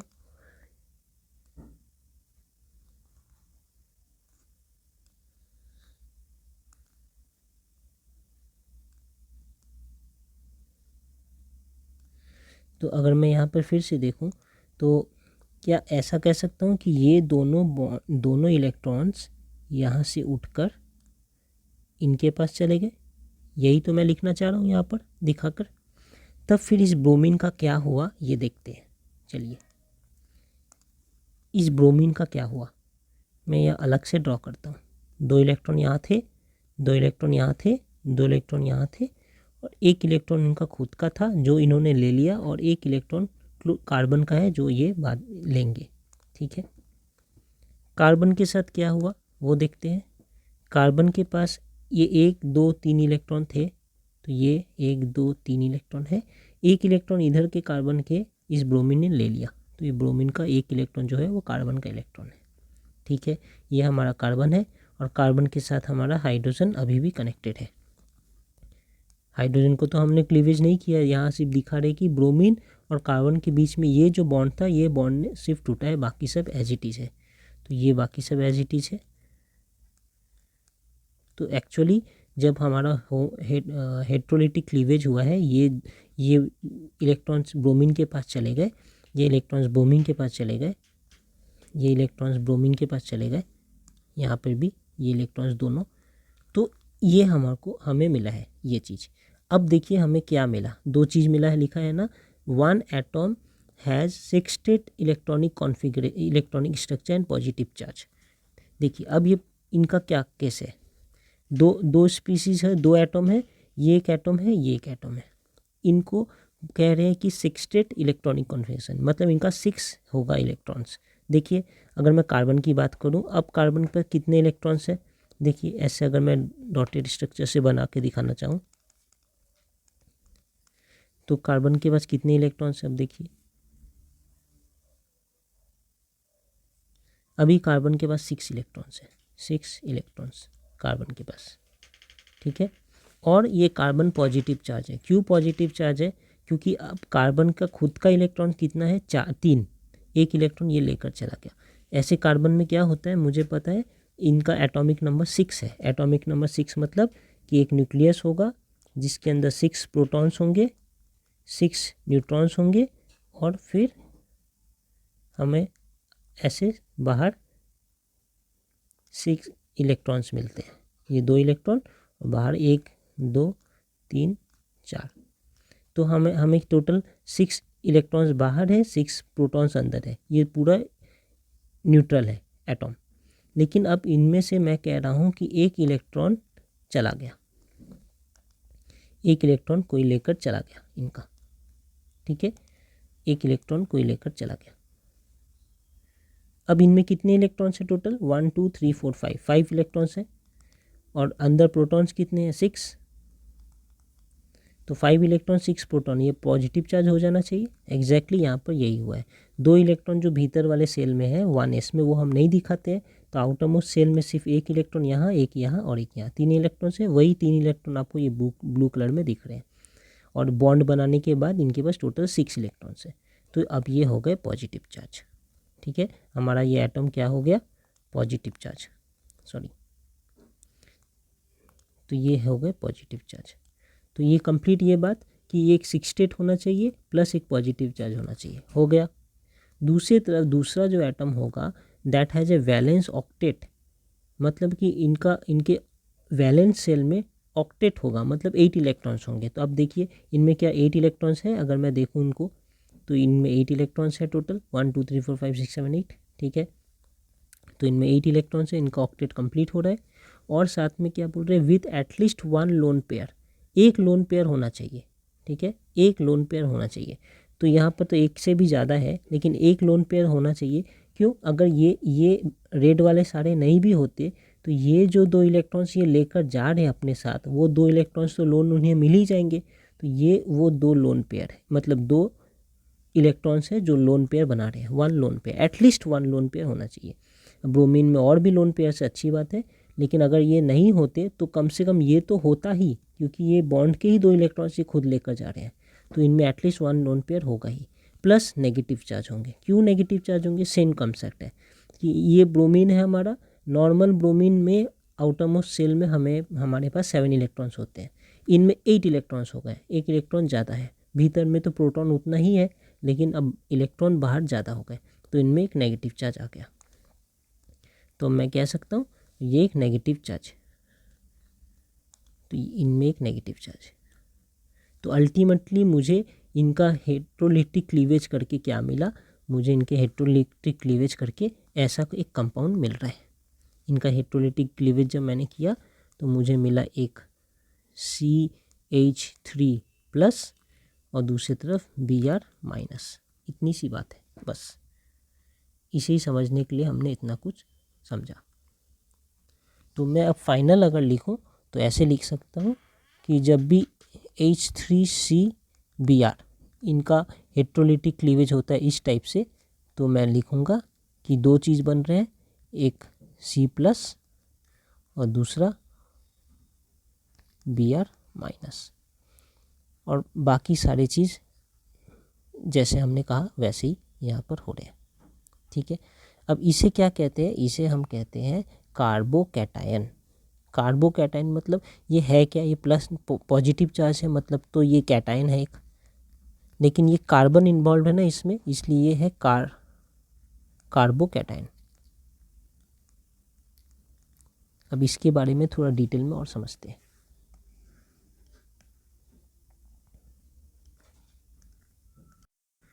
तो यहाँ देखते हैं कार्बोकैटायन। तो कार्बोकैटायन हम इसे कहते हैं, किसे कहते हैं? Species having carbon atom possessing 6 electrons and positive charge are called carbocation.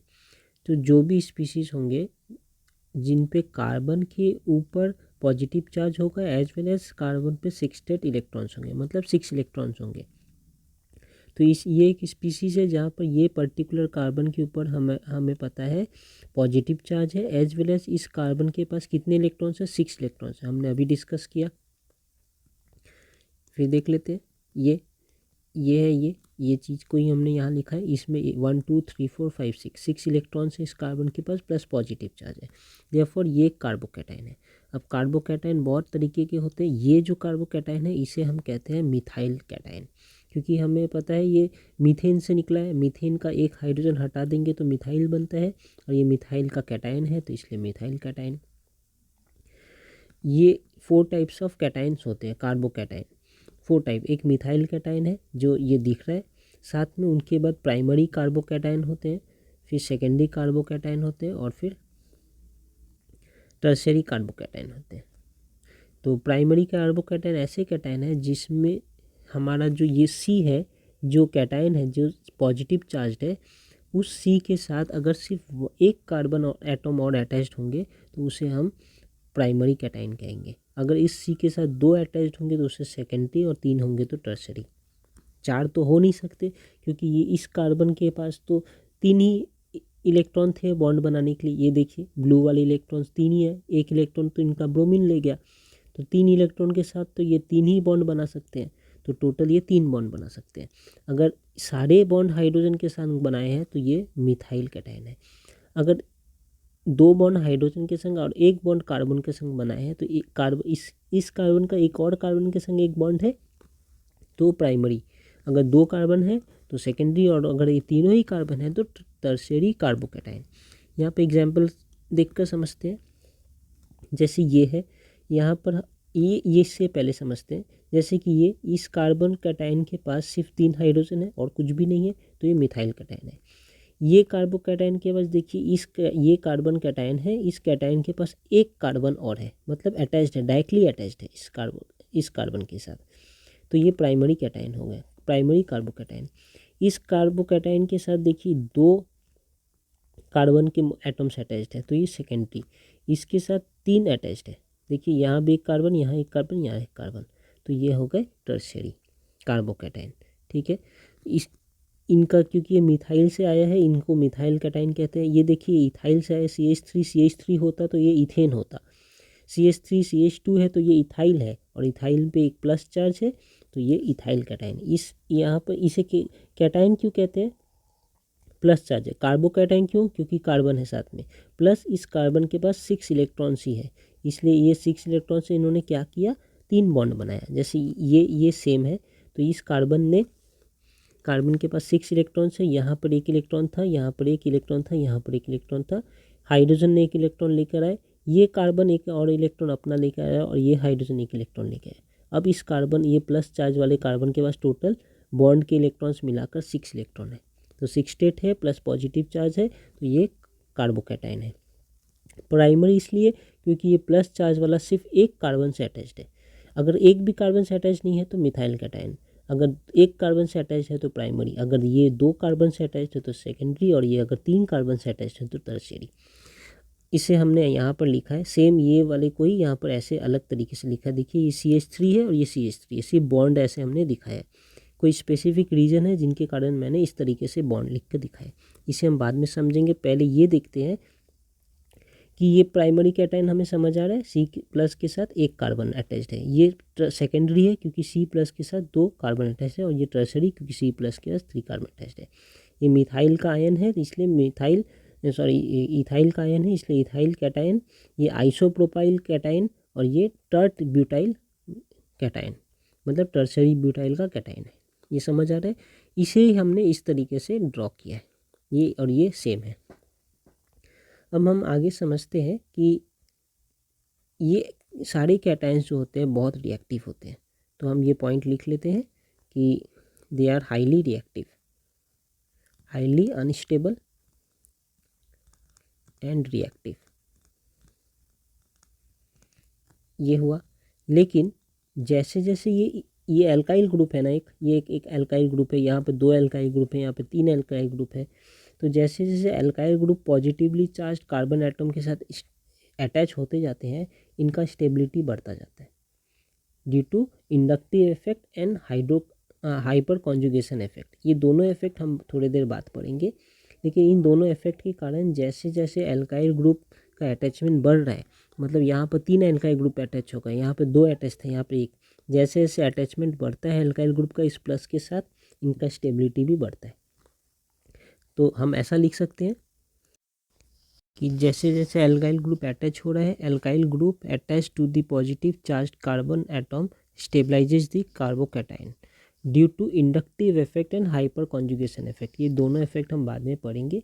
इन दोनों इफेक्ट के कारण जैसे जैसे एल्काइल ग्रुप अटैच होते जा रहे इस C+ के साथ, वैसे वैसे इनकी स्टेबिलिटी बढ़ रही है। तो हम ये कह सकते हैं कि जो टर्शरी कार्बोकैटायन है, इसे ही हम 3 डिग्री भी कहते हैं, और सेकेंडरी को 2 डिग्री, प्राइमरी को 1 डिग्री।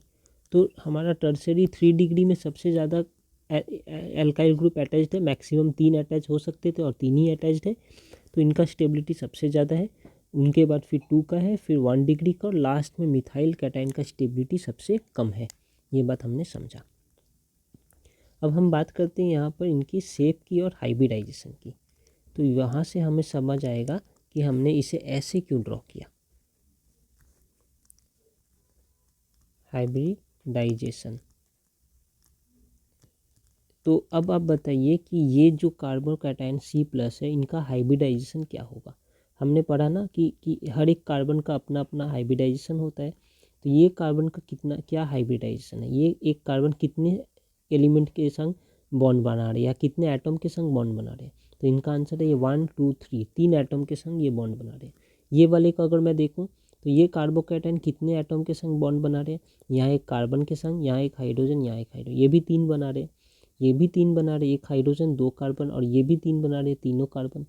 तो एक एक कार्बोकैटायन जो है C+ वो 3 बॉन्ड बना सकते हैं, इससे ज़्यादा कुछ नहीं। तो 3 बॉन्ड बनाने का मतलब है ये sp2 हाइब्रिडाइज्ड है, क्योंकि sp2 में कितने ऑर्बिटल्स होते हैं, 3 ऑर्बिटल्स होते हैं, हैज़ 3 ऑर्बिटल्स, और ये 3 ऑर्बिटल्स को यूज़ करके ये 3 बॉन्ड बना रहे हैं, इसलिए ये सारे sp3 हाइब्रिडाइज्ड है। तो अगर मैं इनकी शेप की बात करूं अब, ये कैसे दिखने में होते हैं, तो हमें ये पता है कि अगर ये पूरा मीथेन होता, जैसे सारे सारे बॉन्ड बनाते, तो ये sp3 हाइब्रिडाइज्ड होते। फॉर एग्जांपल ऐसे दिखते हैं, ऐसा।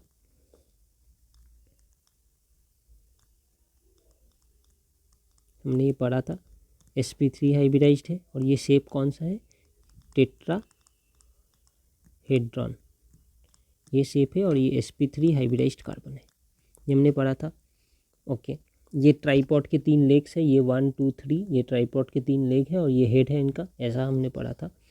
इनके हाइब्रिडाइजेशन कैसे हो रहे थे, ऐसे हो रहे थे, ये था हमारा 2s और ये था हमारा 2p, इनमें ऐसे एक 2 इलेक्ट्रॉन थे ऐसे, और इनमें एक थे, ये अनहाइब्रिडाइज था। हाइब्रिडाइजेशन होने के बाद, आफ्टर हाइब्रिडाइजेशन,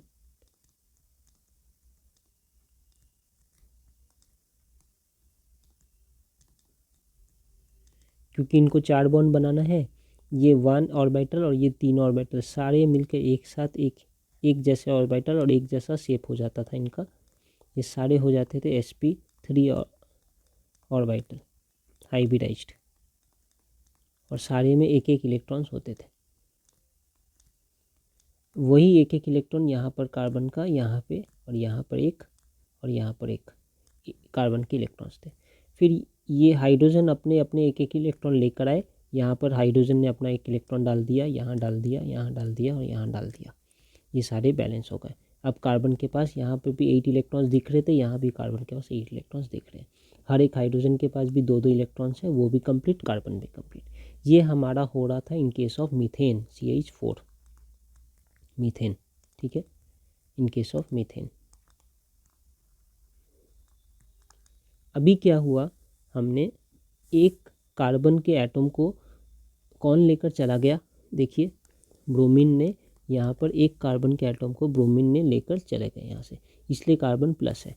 अब कार्बन के पास एक एटम कम है, कितने एटम है कार्बन के पास, खुद के 5 ही एटम है, टोटल 5 एटम है। मतलब आउटर मोस्ट सेल में कितने एटम है, देखिए यहीं पर दिख रहा है, ये 1, ये 2, ये 3 एटम है आउटर मोस्ट सेल में कार्बन के पास, ठीक है। बाकी ये 3 तो हाइड्रोजन के हैं, लेकिन कार्बन के खुद के 3 एटम है। तो अगर मैं अब ये कार्बन कैटायन के लिए अगर मैं ऐसा बनाना चाहूँ हाइब्रिडाइजेशन, तो पहले ये था, अब मैं कार्बन कैटायन बना रहा हूँ, ठीक है। पहले ये था, ये प्लस, ये हाइड्रोजन, यहाँ एक हाइड्रोजन। पहले ये ऐसा था, इनका एक इलेक्ट्रॉन भी लेकर ब्रोमीन चला गया। पहले यहाँ पर ब्रोमीन अटैच था, मैंने यहाँ पर मीथेन दिखाया है, एक्चुअली हमारे पास Br था यहाँ कनेक्टेड, तो मैं Br ही दिखा सकता हूँ, कोई दिक्कत नहीं है। तो यहाँ पर Br कनेक्टेड था। अब Br क्या हुआ, अब दोनों ही इलेक्ट्रॉन लेकर चले गए, तो यहाँ पर वैकेंट है और कार्बन के सब 3 इलेक्ट्रॉन बचे, एक ये और एक ये। तो एक ये इलेक्ट्रॉन कार्बन का, एक ये इलेक्ट्रॉन कार्बन का, एक ये इलेक्ट्रॉन कार्बन का, और एक इलेक्ट्रॉन तो है ही नहीं। अगर मैं अब इनका ये बनाना चाहूँ हाइब्रिडाइजेशन, तो हाइब्रिडाइजेशन के पहले अब ये कैसा दिख रहा है, ऐसा, क्योंकि एक इलेक्ट्रॉन तो इनको लेके चले गए। ये 2p है हमारा, ये 2s है। और हाइब्रिडाइजेशन के बाद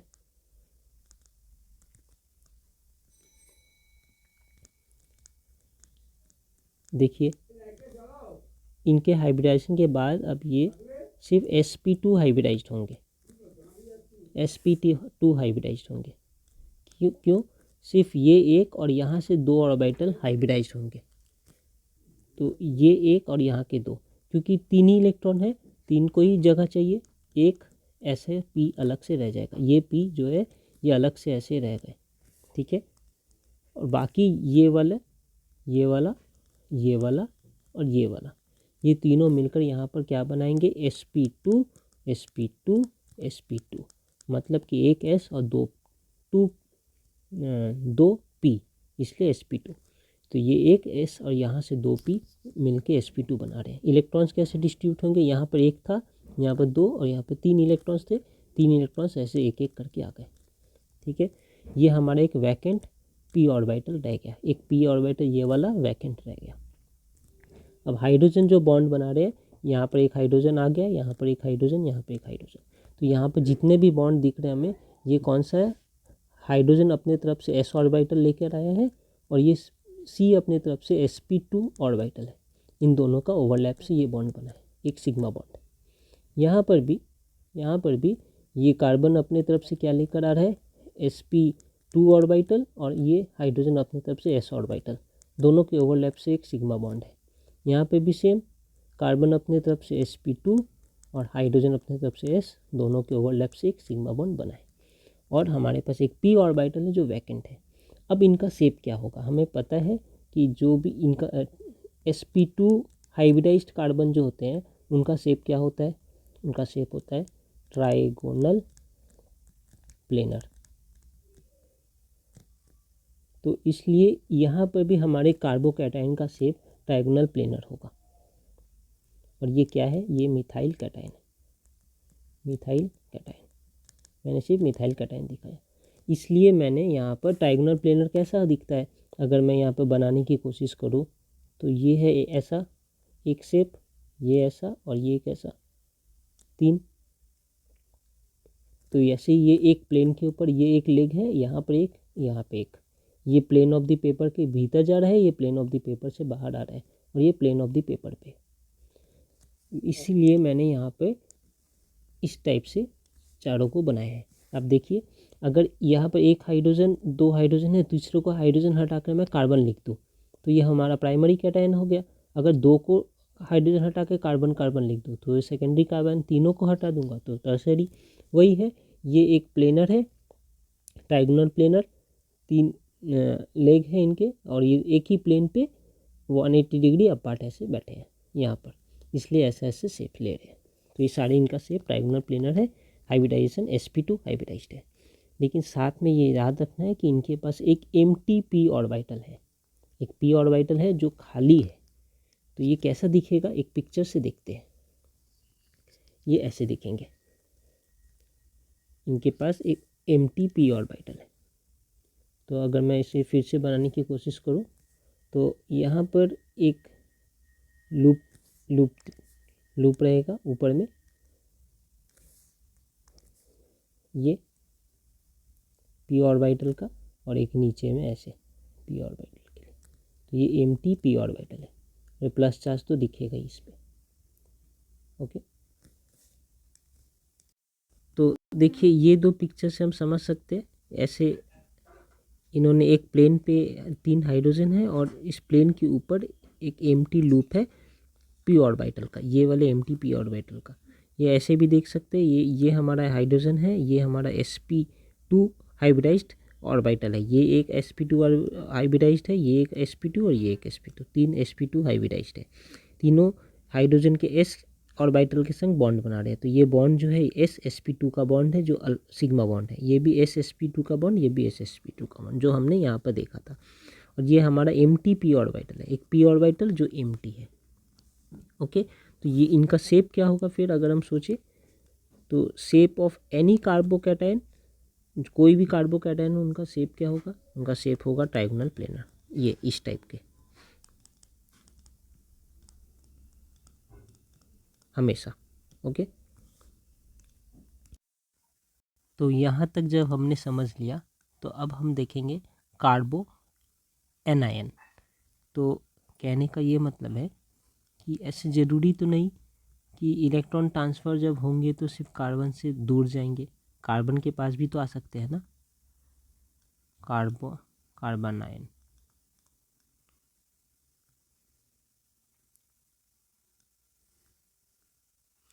ये कब बन रहे हैं, फॉर्म्ड व्हेन कार्बन गेट्स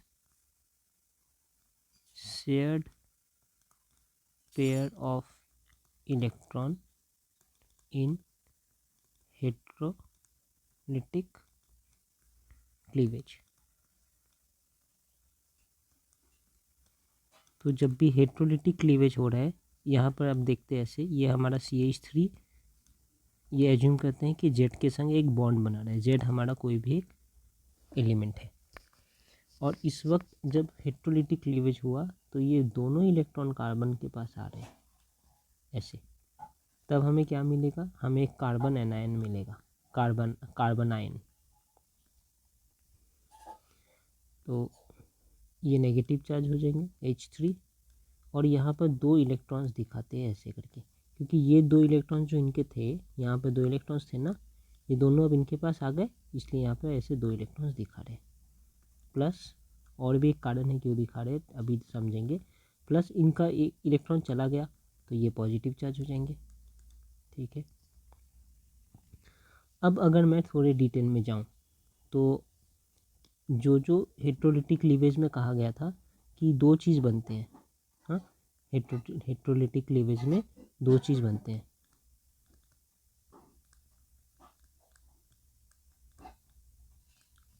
दो चीज़ बनेंगे, एक बनेगा हमारा पॉजिटिव चार्ज्ड आयन जो सेक्सटेट होंगे, मतलब कि इनमें 6 इलेक्ट्रॉन्स होंगे, और दूसरी तरफ बनेगा हमारा नेगेटिव आयन जिनमें वैलेंस ऑक्टेट होगा, वैलेंस ऑक्टेट, और एटलीस्ट 1 लोन पेयर। यही था। तो यहाँ पर हो रहा है कि नहीं, एक बार थोड़ा अच्छे से समझ लेते हैं फिर से। हमारे पास क्या था, कार्बन, कार्बन के पास 4 इलेक्ट्रॉन, और क्या था हमारे पास, एक जेड था और एक हाइड्रोजन। तो हाइड्रोजन को दिखाते हैं ऐसे,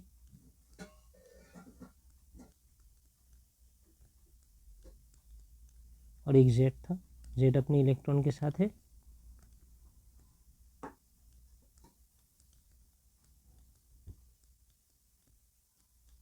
ये केस था हमारा। इस बार क्या हो रहा है, ये दोनों इलेक्ट्रॉन कार्बन लेकर जा रहे हैं अपने साथ, ठीक है ना। ये दोनों इलेक्ट्रॉन कार्बन लेकर जा रहे हैं अपने साथ, ये दोनों इलेक्ट्रॉन कार्बन लेके चले जाएंगे अपने साथ।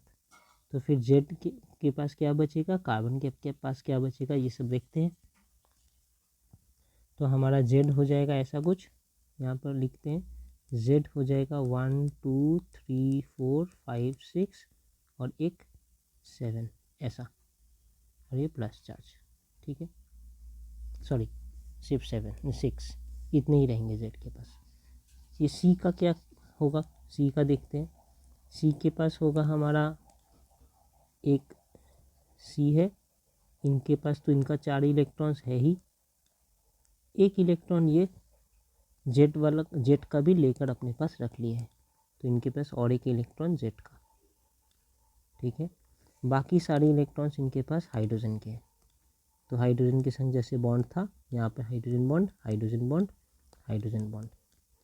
अब अगर मैं देखूं कि इस कार्बन के पास टोटल कितने इलेक्ट्रॉन्स हैं, तो आप कैसे काउंट करके बताएंगे कितने इलेक्ट्रॉन्स हैं। देखिए यहाँ पर ये 1 2 3 4 5 6 7 8 इलेक्ट्रॉन्स है ना। कार्बन के पास टोटल 8 इलेक्ट्रॉन्स, यहाँ से यहाँ तक अगर मैं देखूँ तो देखिए,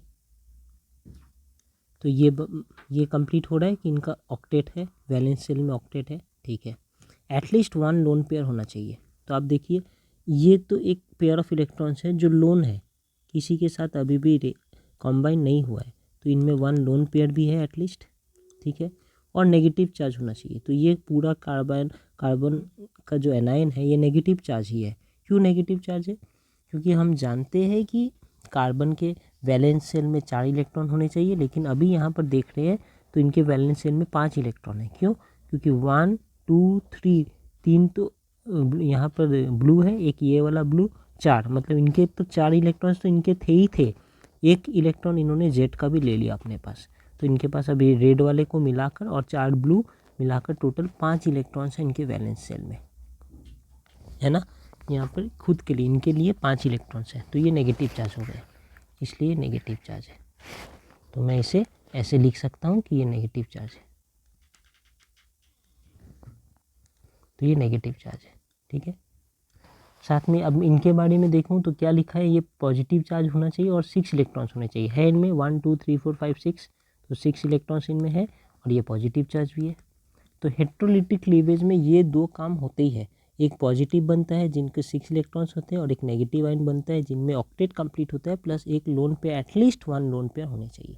तो ये सारे कुछ यहाँ पर भी हो रहे हैं। तो ये हो गया हमारा हेट्रोलिटिक क्लीवेज ऑफ ये कंपाउंड, और हमें मिल रहा है कार्बन आयन, ठीक है। तो इसके मतलब कि हम ये सब लिख सकते हैं इनके बारे में कि such carbanion species carrying negative charge on carbon atom is called carbanion. फिर ये हमारा जो हमने यहाँ पर बनाया ये वाला है, ये हमारा एक एनायन है, मिथाइल का एनायन है, मिथाइल एनायन। ये भी हाईली रिएक्टिव होते हैं, और इनमें जैसे जैसे ये हाइड्रोजन को सब्स्टिट्यूट करके मैं अगर एक और कार्बन या मिथाइल ग्रुप अटैच कर दूँ इनमें, तो ये मिथाइल एनायन से ये प्राइमरी कार्बन आयन फिर secondary carbon ion, tertiary carbon ion बन जाएंगे। तो इनमें ये कह रहे हैं कि जैसे जैसे मिथाइल ग्रुप इनमें अटैच्ड होगा नेगेटिव चार्ज कार्बन एटम में, वैसे वैसे इनकी स्टेबिलिटी डिक्रीज होगी।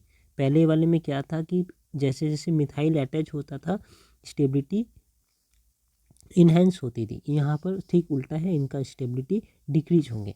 देयरफॉर स्टेबिलिटी अब हम कह सकते हैं कार्बन आयन में मिथाइल एनायन की स्टेबिलिटी सबसे ज़्यादा है, फिर 1 डिग्री, फिर 2 डिग्री और फिर 3 डिग्री। एक बार 1 डिग्री 2 डिग्री 3 डिग्री को फिर से बना के देख लेते हैं, सिर्फ समझने के लिए कि हमारा ये एनायन है, इनमें फिर से 3 बॉन्ड बनेंगे और 2 इलेक्ट्रॉन ऐसे फ्री लोन पेयर अवेलेबल है, ठीक है। तो इनमें अगर मैं ये भी CH3 है, ये भी CH3 है और ये भी CH3 है, तो ये हो गया हमारा टर्शियरी। फिर ये वाले के लिए फिर से ऐसा 3 लेग है इनके पास, एक हाइड्रोजन 2 CH3 है, तो ये ऐसे। फिर ऐसे केस में इसे थोड़ा अच्छे से शेप के साइज जैसे बनाते हैं, थोड़ी देर में बनाते हैं। फिर अगर एक कार्बन है तो ऐसे सिर्फ CH3 और यहाँ भी हाइड्रोजन और यहाँ भी हाइड्रोजन, और अगर तीनों ही हाइड्रोजन है तो फिर ऐसे हाइड्रोजन हाइड्रोजन हाइड्रोजन, सब एक नेगेटिव चार्ज साथ में रहेगा। ऐसे सर्कल कर देते हैं। ये जो 2 इलेक्ट्रॉन्स हम दिखा रहे हैं ये वो लोन पेयर इलेक्ट्रॉन्स है। तो टोटल हमारे इस कार्बन के पास कितने इलेक्ट्रॉन्स है, ये खुद का कार्बन के खुद का कितने इलेक्ट्रॉन्स है, 1 2 3 और ये 4 5 इलेक्ट्रॉन्स हर एक कार्बन के पास है। अब इनकी हाइब्रिडाइजेशन की अगर मैं बात करूँ तो फिर से आप सोचिए, अभी तक क्या हो रहा था, अभी तक इनका हाइब्रिडाइजेशन पहले वाले में था sp2, इनका हाइब्रिडाइजेशन अब sp3 है। कैसे हो रहा है, क्या हो रहा है, फिर से देखते हैं कि अगर हमारा एक नॉर्मल कार्बन रहता C6 तो इनमें 1s2 2s2 2p2 है। इस सेल की बात करूं तो यहाँ पर ये 2s और यहाँ पर 2p होता है, ठीक है। 2s ऐसा और ये 1p ऐसे एक एक p में रहेंगे, ठीक है।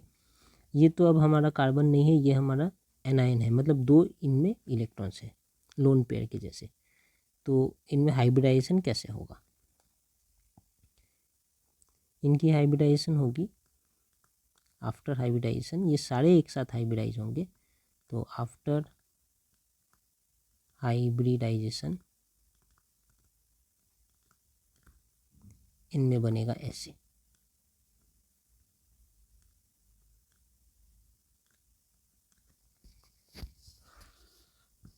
देखिए ये याद रखिए, ये हमारा कार्बन है, कार्बन का हमने बनाया। कार्बन में अगर 1 2 3 है 4, तो ऐसे 1 2 3 और 4 यही थे हमारे कार्बन में पहले, ठीक है।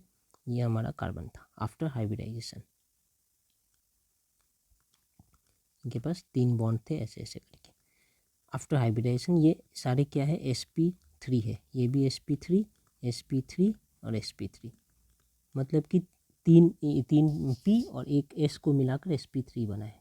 इनमें से अब अगर हम इनको फॉलो करें, हाँ, तो क्या देख रहे, एक हाइड्रोजन यहाँ आकर इनके संग बॉन्ड बना, एक इनके संग एक इनके संग, और इनके पास एक तो खुद का इलेक्ट्रॉन था ही, एक इलेक्ट्रॉन इन्होंने किसका ले लिया है, देखिए इनके पास खुद के तो 3 इलेक्ट्रॉन्स थे, ये सॉरी 4 इलेक्ट्रॉन्स थे, ये ब्लू वाले 4 इलेक्ट्रॉन्स मैंने यहाँ से ब्लू वेव बना दिया, ठीक है। उसके बाद ये एक इलेक्ट्रॉन इन्होंने किनका ले लिया, एक इलेक्ट्रॉन इन्होंने जेड का ले लिया, तो यहाँ पे इनके पास एक और इलेक्ट्रॉन होंगे, और बाकी इलेक्ट्रॉन इनके पास क्या कहाँ से आ रहे हैं, ये हाइड्रोजन की बॉन्डिंग के से आ रहे हैं। तो अगर मैं कलर को मिलाते हुए इसे बनाने की कोशिश करूँ तो ऐसा कर सकता हूँ कि हाइब्रिडाइजेशन के बाद जब ये बॉन्ड बनाएंगे तो ये हमारा हाइड्रोजन का इलेक्ट्रॉन, हाइड्रोजन का इलेक्ट्रॉन, हाइड्रोजन का इलेक्ट्रॉन, और ये लास्ट में ये जो एक इलेक्ट्रॉन होगा ये होगा हमारा ये जेड का इलेक्ट्रॉन। तो टोटल अब यहाँ पर 8 इलेक्ट्रॉन्स दिख रहे हैं, यहाँ पे हमें 8 इलेक्ट्रॉन्स दिख रहे हैं। इनका हाइब्रिडाइजेशन होगा sp3, ठीक है। इस टाइप से हाइब्रिडाइजेशन।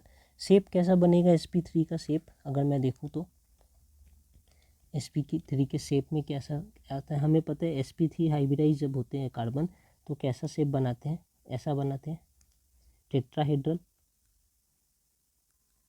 ये दोनों प्लेन पे, ये हमारे प्लेन से बाहर, पेपर से बाहर की तरफ, और ये पेपर के भीतर की तरफ, ये हमारा मीथेन होता है नॉर्मल, अगर मैं मीथेन बनाता हूँ। यहाँ पर क्या हो रहा है, अगर मैं इसकी बात करूँ तो यहाँ पर 3 ही हाइड्रोजन है लेकिन एक डबल पेयर है, तो मैं यहाँ पे क्या करूँगा, एक हाइड्रोजन को हटा दूँगा और यहाँ पे मैं रखूँगा बॉन्ड, मतलब सॉरी लोन पेयर इलेक्ट्रॉन्स, तो ऐसे होंगे। ये हमारा एक H, ये हमारा दूसरा H, ये हमारा एक तीसरा H, ये H थोड़ा ऐसे बनाना चाहिए था मुझे, ऐसे, जैसे ये ट्राईपॉड के 3 लेग हैं, जैसे है बेस पे, और ये उनका हेड है, ये ट्राईपॉड के 3 लेग, और इनका जो हेड जहाँ पर एक हाइड्रोजन और होना चाहिए था वहाँ पर अब लोन पेयर है, ऐसे। तो ये एक पिरामिडल शेप का स्ट्रक्चर बन रहा है, ऐसे ऐसे और ऐसे, ये पिरामिडल या ट्राईपॉड के 3 लेग है, और ऊपर में हेड नहीं है, इस बार हेड की जगह पर जस्ट ये भी एक sp और sp3 ऑर्बिटल है, जैसे यहाँ पर एक sp3 ऑर्बिटल है, ऐसे ये भी एक sp3 ऑर्बिटल है, लेकिन ये sp3 ऑर्बिटल में 2 लोन पेयर एग्जिस्ट कर रहे हैं। ओके, ऐसा हम इसे समझ सकते हैं। तो अगर मैं इसे ड्रॉ करूँ तो sp3 हाइब्रिडाइजेशन का शेप क्या होता है, टेट्राहेड्रल होता है। तो जैसे इनका शेप है टेट्राहेड्रल, तो sp3 हाइब्रिडाइज्ड ऑर्बिटल का भी शेप, कार्बन का भी शेप टेट्राहेड्रल होता है, एक ऐसा। अब इनका लेग बना रहा हूँ, ये एक लेग, ये दूसरा लेग, और एक समझता हूँ पीछे एक लेग है, चौथा लेग। ये 3 लेग है और ये इनका हेड है। हेड में 2 इलेक्ट्रॉन्स ऐसे लोन पेयर जैसे रखे हैं, यहाँ पर एक हाइड्रोजन के संग, यहाँ एक हाइड्रोजन के संग, और यहाँ एक हाइड्रोजन के संग। एस बॉन्ड है, सॉरी एस ऑर्बिटल है। ये हाइड्रोजन, ये हाइड्रोजन और ये हाइड्रोजन, इनमें डबल डबल इलेक्ट्रॉन्स है। तो ये कौन सा बॉन्ड बना, एस, और इसकी तरफ से sp3 कौन सा है, सिग्मा बॉन्ड। यहाँ पर भी इन दोनों के बीच में क्या बन रहा है, sp3 कार्बन की तरफ से और s हाइड्रोजन की तरफ से, सिग्मा बॉन्ड। यहाँ पे भी इन दोनों को अगर मैं देखूँ, ये दोनों को, तो यहाँ भी s है हाइड्रोजन की तरफ से और sp3 है कार्बन की तरफ से, ये भी बन रहा है एक सिग्मा बॉन्ड। और ये सिर्फ sp3 ऑर्बिटल है और जिनमें क्या है, 1 lone pair electron, 1 lone pair electron, एक लोन पेयर ऑफ इलेक्ट्रॉन्स इनमें एग्जिस्ट कर रहा है। इस लोन पेयर इलेक्ट्रॉन्स की वजह से ये ऑर्बिटल, ये वाले ऑर्बिटल कार्बन के, फिर ये ऑर्बिटल कार्बन के और ये ऑर्बिटल कार्बन के रिपेल हो रहे हैं। रिपेल होने की वजह से ये थोड़ा नीचे आ जाते हैं, ठीक है। तो ऐसा शेप जो है वो रिपेल के कारण थोड़ा और सिकुड़ सा जाता है, ऐसे कर सकते हैं। ट्राइपॉड के जो लेग है ना, और सिकुड़ गए हैं, थोड़ा नज़दीक नज़दीक आ गए हैं रिपेल के कारण, और ये थोड़ा ऐसे है हमारा बीच में कार्बन का। ओके, ये शेप को हम क्या कहेंगे, ये शेप हमारा है, 2 नाम है, एक कह सकते हैं डिस्टॉर्टेड टेट्राहेड्रॉन, मतलब टेट्राहेड्रॉन एग्जैक्टली टेट्राहेड्रॉन होता तो ऐसा होता, लेकिन यहाँ पे लोन पेयर है, इसलिए ये लेग, ये लेग, ये लेग और थोड़ा नीचे सिकुड़ के एक दूसरे के पास आ गए हैं, ये वाले, ये तीनों, क्योंकि लोन पेयर और बॉन्ड पेयर में रिपल्सन ज़्यादा होता है, इसलिए ये अब सब नज़दीक आ गए, ऐसा बन गए। तो डिस्टॉर्टेड टेट्राहेड्रॉन, या फिर और हम कह सकते हैं ट्राइगोनल पिरामिडल, ट्राइगोनल पिरामिडल, मतलब एक पिरामिड शेप से ऐसे बने हैं, ट्राइगोनल पिरामिडल। ये पिरामिड शेप है और ऊपर में ऐसा है, ये ट्राइंगल पिरामिड है। पिरामिड ऐसा पिरामिड जिसका बेस ट्राइंगुलर है, इसलिए ट्राइगोनल पिरामिडल। हाइब्रिडाइजेशन इनमें कौन सा होता है, sp3 हाइब्रिडाइजेशन है, ये हमने यहाँ पर लिखा है।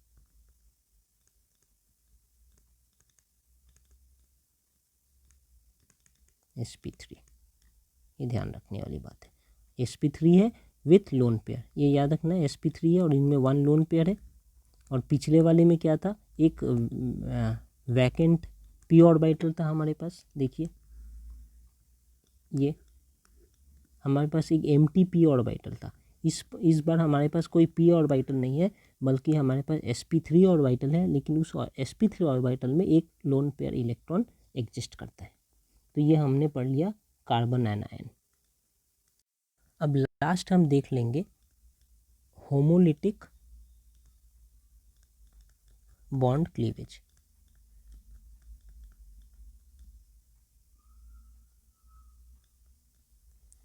तो हेट्रोलिटिक में तो जो हमारा इलेक्ट्रॉन है वो दोनों इलेक्ट्रॉन ही किसी एक के पास चले जाएंगे। अगर ये CH3 ऐसा है जेड के साथ, तो ये दोनों या तो इसके पास चले जाएंगे, या तो फिर ये दोनों इसके पास चले जाते, इनके पास। तो ऐसा कुछ हो रहा था, तो ये होमोलिटिक था, हेट्रोलिटिक था। होमोलिटिक में क्या होगा, होमोलिटिक में ऐसा कुछ नहीं होगा, ये बैलेंस्ड रहेंगे। जैसे कि अगर हमारे पास CH3 है और एक X है, तो यहाँ पर ये जो 2 इलेक्ट्रॉन्स इस बॉन्ड में है वो दोनों के ऊपर जाएंगे ऐसे, और इसे हम हाफ एरो से दिखाते हैं। तो ये अल्टीमेटली क्या बनेगा, एक हमारा CH3 एक इलेक्ट्रॉन इनके पास है, और प्लस एक X बनेगा, उनके पास एक इलेक्ट्रॉन है। ऐसे इसे हम कहते हैं फ्री रेडिकल। तो ये एक एल्काइल है, तो ये मिथाइल फ्री रेडिकल है एक्चुअली, मिथाइल फ्री रेडिकल।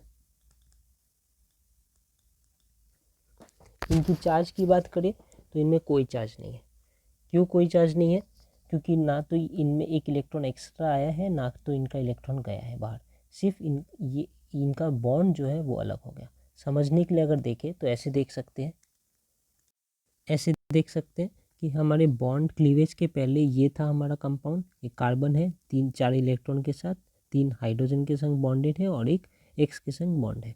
ऐसे जब होमोलिटिक क्लीवेज हुआ है, इसका मतलब कि ये दोनों इलेक्ट्रॉन्स अब अपने अपने जगह जाएंगे। कैसे जाएंगे? एक ये वाला इलेक्ट्रॉन ये लेकर चला जाएगा और ये वाला इलेक्ट्रॉन कार्बन लेकर चला जाएगा, यही बात है। तो अगर मैं इसे ड्रॉ करूँ तो ऐसे ड्रॉ कर सकता हूँ कि ये अपना इलेक्ट्रॉन कार्बन के पास रह गया और ये रेड वाले इलेक्ट्रॉन जो एक्स के थे वो एक्स के पास चले गए। तो हमें दिस प्लस दिस मिलता है, ये प्लस ये। यहाँ पर क्या है, इन दोनों का अगर मैं कंपेयर करूँ, कार्बन के पास टोटल 4 इलेक्ट्रॉन्स उनके खुद के हैं और 3 इलेक्ट्रॉन हाइड्रोजन के हैं। यहाँ पर कि कार्बन पे अगर मैं पर्टिकुलरली फोकस करूँ तो कार्बन का जब हम न्यूट्रल कार्बन लिखते हैं, कार्बन आयन, तो कैसे दिखाते हैं? एक कार्बन पे 4 इलेक्ट्रॉन। तो अभी भी कार्बन का खुद का तो 4 इलेक्ट्रॉन है ही, ये तो कहीं गया नहीं। जस्ट डिफरेंस ये है कि जैसे यहाँ पर 3 इलेक्ट्रॉन्स कार्बन के बॉन्ड बना रहे हैं और एक इलेक्ट्रॉन यहाँ पर फ्री बैठा है, वैसे यहाँ पर 3 इलेक्ट्रॉन्स कार्बन के बॉन्ड बना रहे हैं और एक इलेक्ट्रॉन फ्री बैठा है। ये फ्री बैठा हुआ इलेक्ट्रॉन ही ये रेडिकल को क्रिएट करता है। फ्री रेडिकल मतलब एक ऐसा एटम है या एक ऐसा स्पीसीज है जिनमें हमारे पास एक फ्री इलेक्ट्रॉन अवेलेबल है। अनपेयर्ड इलेक्ट्रॉन इसे कहते हैं, अनपेयर्ड इलेक्ट्रॉन अवेलेबल है। यहाँ पे भी एक अनपेयर्ड इलेक्ट्रॉन अवेलेबल, और इस एक्स की बात करें तो यहाँ पर जो हम दिखा रहे हैं वो ये वाला है, क्योंकि यही वाला इलेक्ट्रॉन एक्स अपने साथ लेकर चला गया। बाकी ये लोन पेयर हो, लेकिन ये शायद बॉन्ड भी हो सकता है, लेकिन ये वाले तो बिल्कुल हर समय हर कंडीशन में एक अनपेयर इलेक्ट्रॉन मुझे मिलेगा ही मिलेगा। तो इस तरीके से हम समझ सकते हैं कैसे ये काम करता है। ओके, तो ये भी हमारा न्यूट्रल है, ये भी हमारा न्यूट्रल है। ऐसे केसेस में भी हमारे पास 3 टाइप ऑफ ऑप्शंस हो सकते हैं, वो primary, secondary, tertiary and methyl radical, वो भी देख लेते हैं।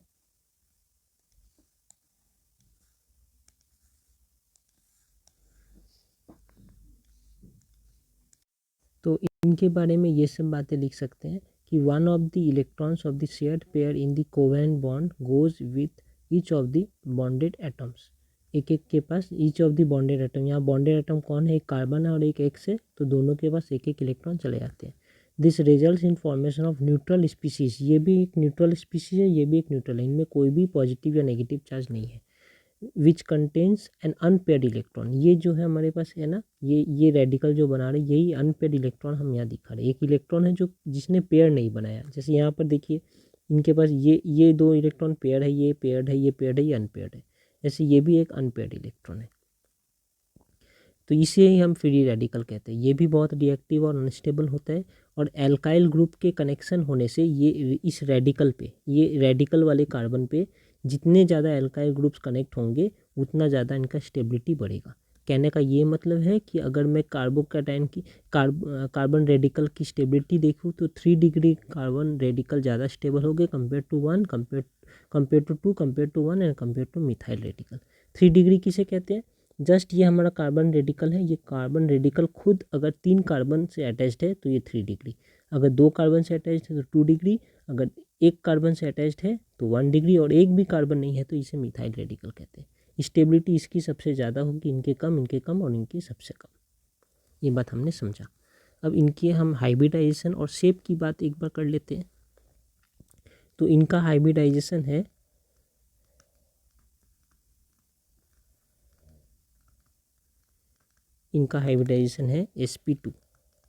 sp2 हाइब्रिडाइजेशन है।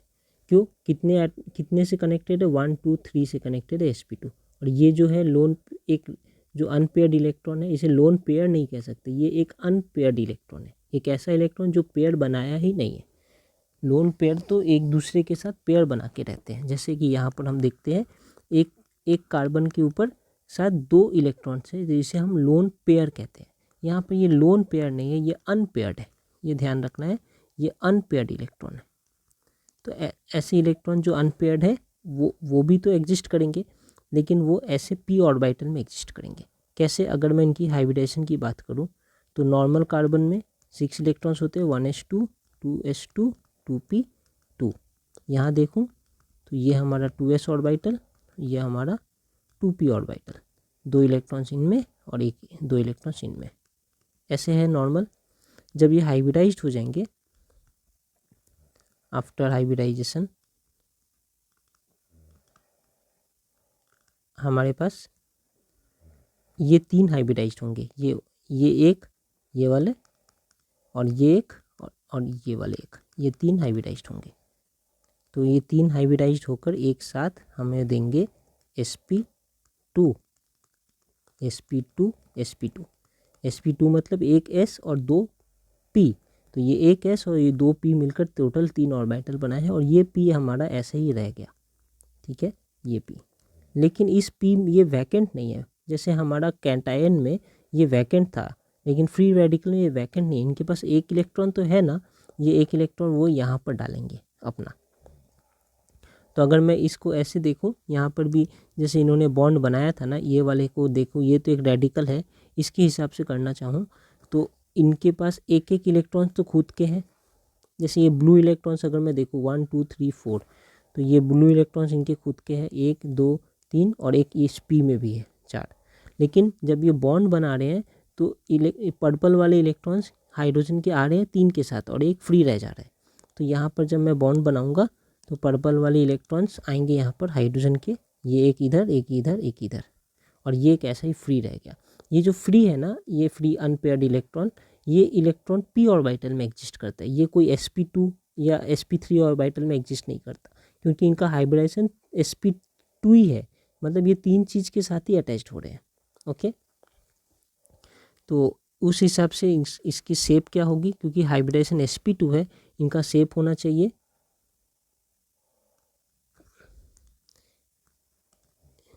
sp2 हाइब्रिडाइजेशन का क्या शेप होता है, इनका शेप होना चाहिए ट्रायगोनल प्लेनर। वही इनका शेप है। कैसा दिखेगा ये ट्रायगोनल प्लेनर? एक हमारा कार्बन, एक हमारा ऐसा लूप है, ये कार्बन है बीच में, एक इधर और एक इधर, ये हमने 3 ऑर्बिटल बना दिया। अब प्लेन के ऊपर एक बन रहा है p ऑर्बिटल का लूप, ये रहा हमारा p ऑर्बिटल का लूप, p ऑर्बिटल का। हमने 3D पिक्चर बनाने की कोशिश की है। यहाँ पर हमारा हाइड्रोजन अटैच्ड है, यहाँ पर हमारा हाइड्रोजन अटैच्ड है, और यहाँ पे हमारा हाइड्रोजन अटैच्ड है। ये हाइड्रोजन है, हाइड्रोजन अपने तरफ से s और ये हमारा C अपने तरफ से sp2 ऑर्बिटल लेकर आए हैं, दोनों के ओवरलैप से ये बना है, और ये एक सिग्मा बॉन्ड है। सिमिलरली यहाँ भी हाइड्रोजन अपने तरफ से s और ये अपने तरफ से sp2 और s दोनों के ओवरलैप से ये सिग्मा बॉन्ड बना है। यहाँ पर भी सेम, यहाँ हाइड्रोजन की कार्बन की तरफ से sp2, हाइड्रोजन की तरफ से s, ये दोनों के ओवरलैप से सिग्मा बॉन्ड बना है। ये हमारा p ऑर्बिटल है, ऐसा परपेंडिकुलर टू द प्लेन। ये प्लेन पे, अगर ये एक प्लेन पे था ना, अगर मैं ऊपर से देखूँ इसे तो ये ऐसा दिख रहा है, ये एक ऐसा लूप, ये एक ऐसा लूप, ये एक ऐसा लूप, और जो हमें नहीं दिख रहा है वो यहाँ पे है, जो आपकी तरफ आ रहा है एक डम्बल शेप, और एक बोट से नीचे की तरफ जा रहा है डम्बल शेप, ये दोनों ऐसे है, ठीक है। इस शेप में हमारा एक नॉट लोन अनपेयर्ड इलेक्ट्रॉन ऐसे यहाँ पर रखा है। तो ये है हमारा अनपेयर्ड इलेक्ट्रॉन, 1 अनपेयर्ड इलेक्ट्रॉन, ठीक है, 1 unpaired electron in p orbital. तो ये हमने यहाँ से समझा, इनमें कोई चार्ज नहीं है, ये न्यूट्रल है, अनचार्ज्ड है, ठीक है। तो यहाँ एक पिक्चर के माध्यम से हमने जितना कुछ सीखा वो एक बार देखने की कोशिश करते हैं फिर से। ये हमारा नॉर्मल मीथेन है, कैसा है, एक किस टाइप का हाइब्रिडाइजेशन रहता है मीथेन में, sp3, 4 ऑर्बिटल है, तो ये हमारा C है, एक ऑर्बिटल ऐसे ऊपर की तरफ, एक इधर एक इधर एक इधर। ये 3D पिक्चर में दिखाने की कोशिश करें। ये ट्राइपॉड की समझ सकते हैं, 3 लेग है, ये 1 ये 2 ये 3, 3 लेग है और ये एक हेड है। इन चारों पे एक एक हाइड्रोजन अटैच्ड है। ये हमारा मीथेन होता है। ये sp3 हाइब्रिडाइज्ड है। यहाँ पर एक लूप है ऐसा, यहाँ पर एक लूप है, यहाँ पर एक ऐसा ऑर्बिटल और ये ऑर्बिटल, ये 4 ऑर्बिटल है। ये 4 ऑर्बिटल दिखा रहे हैं जिनका नाम sp3 sp3 sp3 sp3 है। हाइड्रोजन के पास क्या है, एक 1s ऑर्बिटल है, मतलब s ऑर्बिटल जो सर्कुलर शेप में होता है ये है। इन दोनों के ओवरलैप से ये बॉन्ड बन रहा है यहाँ पर, जो हमारा sp3 और 1s के ओवरलैप से बनता है, ये सिग्मा बॉन्ड है। ये भी एक सिग्मा बॉन्ड है यहाँ पर, ये भी एक सिग्मा बॉन्ड है और ये भी एक सिग्मा बॉन्ड है। बॉन्ड में क्या होते हैं, 2 इलेक्ट्रॉन्स होते हैं, एक हाइड्रोजन के एक कार्बन के। ये हमने समझा है। अब जब ये कैटायन बन रहा है, कैटायन के वक्त क्या हो रहा है, एक कार्ब, ये तो हाइड्रोजन की जगह ब्रोमीन था हमारे केस में। ब्रोमीन जब जा रहा है तो वो खुद तो जा ही रहा है, साथ में अपना इलेक्ट्रॉन लेकर जा रहा है और कार्बन का भी इलेक्ट्रॉन लेकर जा रहा है। मतलब ये दोनों ही गायब हो गए, ये है ही नहीं इनके पास। अब इनके पास सिर्फ 1 इलेक्ट्रॉन 2 इलेक्ट्रॉन 3 इलेक्ट्रॉन अपने खुद के, और हाइड्रोजन के जो इलेक्ट्रॉन्स हैं वो रह गए। तो ये कौन सा हाइब्रिडाइजेशन होगा, अब ये 3 ही बॉन्ड बना सकते हैं। अब इनमें होगा sp2 हाइब्रिडाइजेशन। ठीक है, sp2 जैसे ही होता है, ये शेप जो टेट्राहेड्रल था, हमने यहाँ पे जो टेट्राहेड्रल शेप देखा है, ये टेट्राहेड्रल शेप अब नहीं रहेगा। sp2 हाइब्रिडाइजेशन होते ही इनका शेप चेंज होकर क्या हो जाता है, प्लेनर, ट्रायगोनल प्लेनर। ऐसा जैसे यहाँ पे दिख रहा है ना, इस एक प्लेन के ऊपर 3 जैसे पत्ते रखे हैं, ये एक प्लेन के ऊपर, इनका कोई डेप्थ नहीं है, ये 2D पिक्चर है। ऐसे इस शेप का वो ट्रायगोनल प्लेनर बनते हैं। इस ट्रायगोनल प्लेनर में अब ये हाइड्रोजन यहाँ यहाँ यहाँ बॉन्ड बना रहे हैं। फिर से ये कौन सा बॉन्ड बन रहा है, ये S और sp2 का बॉन्ड बन रहा है, सिग्मा, ये भी सिग्मा ये भी सिग्मा, और हमारा ये C+ है। अब इनका जो इनके पास और क्या बचा, एक वैकेंट p ऑर्बिटल है। ये सेम पिक्चर को, ये टॉप व्यू है, अगर मैं इसे साइड से देखूँ ना तो ये ऐसा दिख रहा है। ये हमारा पीछे का हाइड्रोजन है, ये वाला हाइड्रोजन यहाँ, ये हमारा ये वाला हाइड्रोजन यहाँ, और ये हमारा ये वाला हाइड्रोजन यहाँ, और ये ऊपर और नीचे, यहाँ पर ऊपर है जो हमें नहीं दिख रहा है, हमारी तरफ आ रहा है, और एक नीचे की तरफ जा रहा है बोर्ड की तरफ, वो दोनों लूप यहाँ दिखा रहे हैं। ये हमारा वैकेंट p ऑर्बिटल है। इस p ऑर्बिटल में कुछ भी नहीं है। क्यों वैकेंट हो गया, क्योंकि इनका इलेक्ट्रॉन तो लेकर हमारा Br चला गया था, इसलिए ये वैकेंट था। हमने समझा, इसलिए इनका शेप टेट्राहेड्रल से क्या बन गया, इनका शेप बन गया ट्रायगोनल प्लेनर। तो ये क्या शेप है, ट्रायगोनल प्लेनर। ठीक है, सेम वो बातें यहाँ पर बताई गई है। अब देखिए, ये हमारा जब कैटायन बन रहा है तो ये हमारा कार्बन है, ये हमारा हाइड्रोजन है, हाइड्रोजन है और हाइड्रोजन है, ये तीनों एक ही प्लेन पे है, और ऊपर एक p ऑर्बिटल, नीचे ये पूरा मिलाकर एक डबल डम्बल p ऑर्बिटल है जो वैकेंट है, ये कार्बोकैटायन है। वहीं जब हमारा कार्बो एनायन होता है तो एक इलेक्ट्रॉन एक्स्ट्रा आ जाती है इसके पास।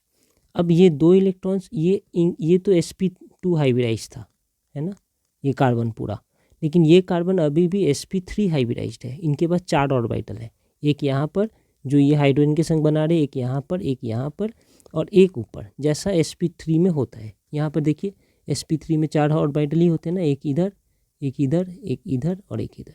तो ये सेम ऐसा ही है, जस्ट यही है कि यहाँ पर अब ये बॉन्ड नहीं बना रहा, इनके पास 2 लोन पेयर इलेक्ट्रॉन्स हैं। यहाँ पर 2 लोन, मतलब एक लोन पेयर इलेक्ट्रॉन्स है, 2 इलेक्ट्रॉन्स है जो लोन है, और बाकी 3 ये हाइड्रोजन के संग बॉन्ड बना रहे हैं।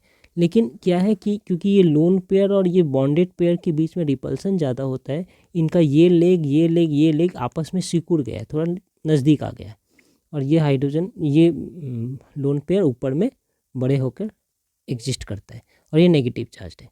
वेयर एज रेडिकल की जब बात करें तो ये भी sp2 हाइब्रिडाइज्ड होता है। इनमें एक अनपेयर्ड इलेक्ट्रॉन है, वो p ऑर्बिटल में एग्जिस्ट करता है। बाकी ये हमारा sp2 का एक ये है ऑर्बिटल, यहाँ पर एक sp2, यहाँ पे एक sp2, एक हाइड्रोजन के संग बॉन्ड बना है, जैसे यहाँ बना है वैसे ही। जस्ट ये जो ऑर्बिटल वैकेंट था हमारे कार्बोकैटायन के केस में, वहाँ उस वैकेंट ऑर्बिटल में अब एक इलेक्ट्रॉन एग्जिस्ट करता है, इतना ही डिफरेंस है। उम्मीद करता हूँ ये सब बातें आपको समझ आई होगी।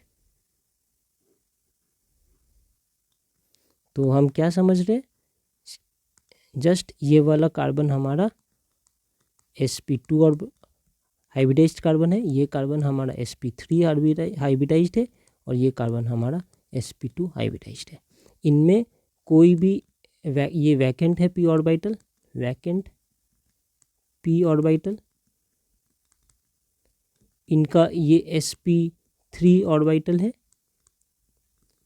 और इनमें 1 लोन पेयर है और इनमें ये हमारा p ऑर्बिटल है जिनमें 1 अनपेयर्ड इलेक्ट्रॉन है, 1 अनपेयर्ड इलेक्ट्रॉन।